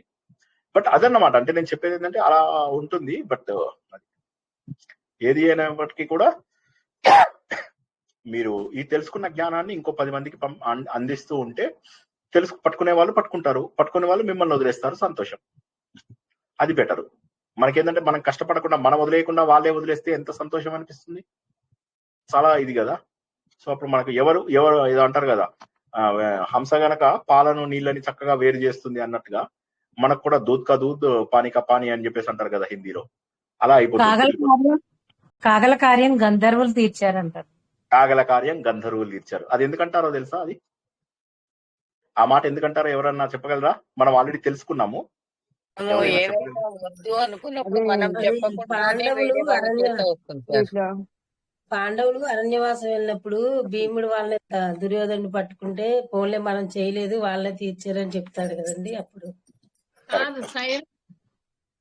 కాదు, ఆవిడ కరెక్ట్ చెప్పారు. కరెక్ట్ ఆన్సర్ అది, కాదనకండి. ఆవిడ అన్నది కరెక్ట్ ఆన్సర్. గంధర్వులు పట్టుకుంటారు, చిత్రసేనుడు వాళ్ళు పట్టుకుంటారు దుర్యోధను పట్టుకోగానే అప్పుడు అంటాడు అన్నమాట భీముడు అంటే చెల్లెలి భర్తది కాదమ్మా. మీరు కన్ఫ్యూజ్ అవుతున్నారు. మీరు ఏంటంటే మీరు ఇది ఆయన జయద్రథుడు గురించి మాట్లాడుతున్నారు. అది కాదు, కాదు, తప్పు తప్పు. ఆవిడ చెప్పినది కరెక్ట్. ఆవిడ చెప్పినది ముందు చెప్పింది కరెక్ట్. ఆవిడ ఏమన్నారు ముందు, దుర్యోధనుడు వీళ్ళని బాధ పెడదామని చెప్పేసి అరణ్యవాసంకి వస్తారు. అరణ్యవాసంలో చేస్తున్న వాళ్ళని బనాయిద్దామని చెప్పి వస్తారు. వస్తే అరణ్యవాసంకి వచ్చినప్పుడు ఏమవుతుంది, అక్కడ వీళ్ళు డాన్స్లు పార్టీలు ఇవన్నీ పెట్టేసరికి అక్కడ గంధర్వులు వచ్చి వాళ్ళు చెప్తారు ఈ మా ల్యాండ్ లో చేయకూడదు అని. అని కేకలు పెడతారు గట్ట. గంధర్వుడు వెళ్ళి పట్టుకుంటాడు, దుర్యోధనుడిని బంధిస్తాడు. కర్ణుడు వీళ్ళందరూ పారిపోగానే ఇప్పుడు దుర్యోధనుడు పట్టుపట్టాడు అనగానే మరి ఎలాగా వీళ్ళు వెళ్ళి వర్కర్స్ వెళ్ళి ఆయనకు చెప్తారు. చెప్పగానే ఇప్పుడు మన ఆయన అంటాడు మన పాండవులు అక్కడే ఉన్నారు కదా వాళ్ళని వెళ్ళి రక్షించమని చెప్పి ఈయన చెప్తాడు ధృతరాష్ట్రుడు. వాళ్ళు వచ్చి ధర్మరాజుకు వచ్చి చెప్తారు ఇట్లా మీ తమ్ముడిని పట్టుకున్నారు వాళ్ళు గంధర్వులు అని. అప్పుడు భీముడు నవ్వుతూ కాగల కార్యం గంధర్వులే చేశారు, ఎందుకంటే మనం చేద్దాం అనుకున్న కార్యక్రమం వాళ్ళే చేశారు అని. అప్పుడు అతను అంటాడు లేదు తప్పు నాన్న అలా అనకూడదు, అతను తప్పుడు కదా నీకు ధర్మరాజు ఊరుకోడు కదా అని పంపిస్తాడు. తమ్ముళ్ళిద్దరిని పంపించి భీముడిని అర్జునుడిని పంపిస్తారు. అప్పుడు వాళ్ళిద్దరూ వెళ్ళి ఆయనను కాపాడొస్తారు. కాపాడి రాగానే అప్పుడు ఆయన వెనక్కి వస్తాడు. వెనక్కి రాగానే అప్పుడు ధర్మరాజు దుర్యోధనుడికి మంచిగా నీతి చెప్తాడు. తప్పు కదా, నువ్వు ఒక రాజు స్థానంలో ఉన్నావు కదా నాన్న, ఇంకెప్పుడు అలా తప్పులు చేయకు అంటే సరే అన్నగారు అని చెప్పి పాదాభివందనం చేసి వెళ్ళిపోతాడు దుర్యోధనుడు. వెళ్ళిన తర్వాత ఇక అవమానం చూసావా నన్ను కాపాడే ఆయన ధర్మరాజునేం కాదు, అవమానం అంతా కూడా భీముడు అర్జునుడు తనను కాపాడారని. కర్ణుడేమో నేను కాపాడతా అని చెప్పి పారిపోయాడు, దుశ్శాసనుడు పారిపోయారు, మిగతా సైన్యం పారిపోయారు, తన్నులు తిన్నారు అని చెప్పేసి బాధతోటి ఆత్మాహుతి చేసుకోవడానికి ప్రయత్నం చేస్తాడు. ఆ తర్వాత కథ మీ అందరికీ విదితమే. ఇప్పుడు ఎవరో ప్రశ్న అడగబోయారు, అడగండి. పాండవులు అక్కడ ఉన్నారు, వాళ్ళని హెల్ప్ చేయమని అంటే మరి వాళ్ళు మళ్ళీ అజ్ఞాతవాసం మరీ చేయాలి వస్తుంది కదా సార్? అజ్ఞాతవాసం ఇంకా అరణ్యవాసం సమయం. అరణ్యవాసం ఓకే సార్. ఓకే, మనం ఉన్నది అరణ్యకాండంలో. ఇప్పుడు ఈ యక్ష ప్రశ్నలు కూడా అరణ్యకాండంలోనే ఉన్నాం మనం. ఇంకా అరణ్య పర్వమే, వనపర్వం. ఇది అయిపోయిన తర్వాత, వనపర్వం అయిపోయిన తర్వాత విరాట పర్వం అని ప్రారంభం అవుతుంది, అది అజ్ఞాతవాసం. ఇప్పుడు ఉన్నది మనం అరణ్య పర్వంలోనే. సార్ మేము వీడియోలు చూస్తాము, ఒక రోజు మళ్ళీ రివిజన్ క్లాస్ లాగా తీసుకోండి సార్, భగవద్గీత రోజు కానీ ఏదో రోజు. అలాగే, సరే, తప్పకుండా. ఓకేనా? లేదంటే శుక్రవారం తీసుకుంటా. విష్ణు సహస్రనామం బదులుగా విష్ణు సహస్రనామం ఒక లాజికల్ ఎండ్కి వచ్చాం కదా, సో కాబట్టి మనము విష్ణు సహస్రనామం రోజు నాడు ఒకసారి రివిజన్ కూడా పెట్టుకుంటాం. బట్ యక్ష ప్రశ్న ఉంటుంది సార్, అంతే కదా సార్? ఫ్రైడే రివిజన్, సాటర్డే నాడు క్విజ్. ఆ తర్వాత మీకు 30వ తారీఖు నుంచి 15వ తారీఖు దాకా మీకు సమ్మర్ హాలిడేస్ అన్నమాట. 15 రోజుల పాటు ఎంజాయ్ చేసుకోవడానికి. అమ్మయ్య సార్ లేడు, బుక్స్ ఇలా పక్కకు పడేయండి. హే చా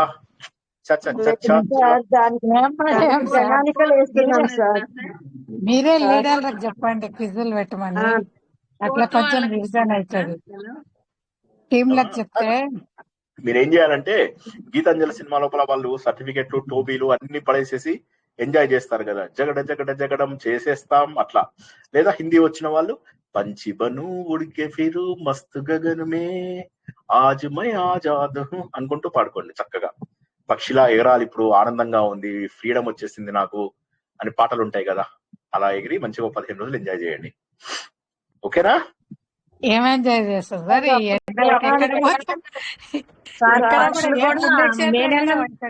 నెలలో ఎండకి పక్షులు కూడా అల్లాడిపోతున్నాయి సార్. ఇంట్లో ఏసీలు వేసుకొని పడుకోవడం తప్ప ఇంకేం లేదు. సార్ అప్పుడు కూడా 9 కి గ్రూప్ ఏదైనా ఓపెన్ చేస్తే రజనీ మేడం గారు కానీ ఎవరైనా ఎస్ ఎస్ ఎస్ తప్పకుండా రజనీ గారు ఉన్నారు, అలా టీవీ మేడం ప్రణాళికలు చేద్దామని ఉంది సార్.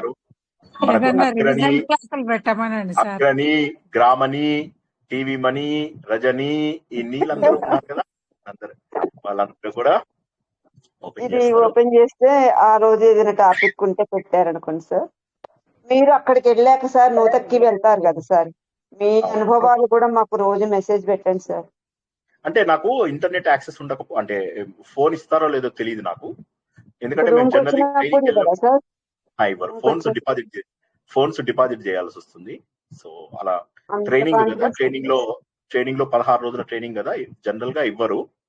ఒకవేళ సరే ఇచ్చినప్పుడు తప్పకుండా మెసేజ్ పెడతా. సార్ మీకు శుక్రవారం చెప్పేదానికన్నా బుధవారమో మంగళవారమో చెప్పండి సార్. చెప్తే మాకు మళ్ళీ 2 రోజులు రివిజన్ చేసుకోవడానికి కూడా టైం ఉంటుంది. టైం వస్తుంది మేము లేదంటే రేపు కిరాతార్జునీయం బదులుగా యక్ష ప్రశ్నలు చూస్తాను, నేను చెప్తాను. I will tell you. నాకు ఇక తగ్గొస్తోంది, మానేద్దాం. ఓకేనా? ఓకే. అందరూ కూడా ఆలోచన ద్వారా భగవంతుడికి దగ్గరైతారని ఆశిస్తూ ఈ రోజు ప్రవచనాన్ని పూర్తి చేసుకుందాం. పునర్దర్శనం రేపు రాత్రి 9 గంటలకు. అంతవరకు కూడా అందరికీ శుభం భూయాత్, శుభరాత్రి, జై శ్రీకృష్ణ. జై శ్రీకృష్ణ. గోదావరి పుస్తకాలు ఉన్నాయి సార్, జూన్ 15. జై శ్రీకృష్ణ సార్.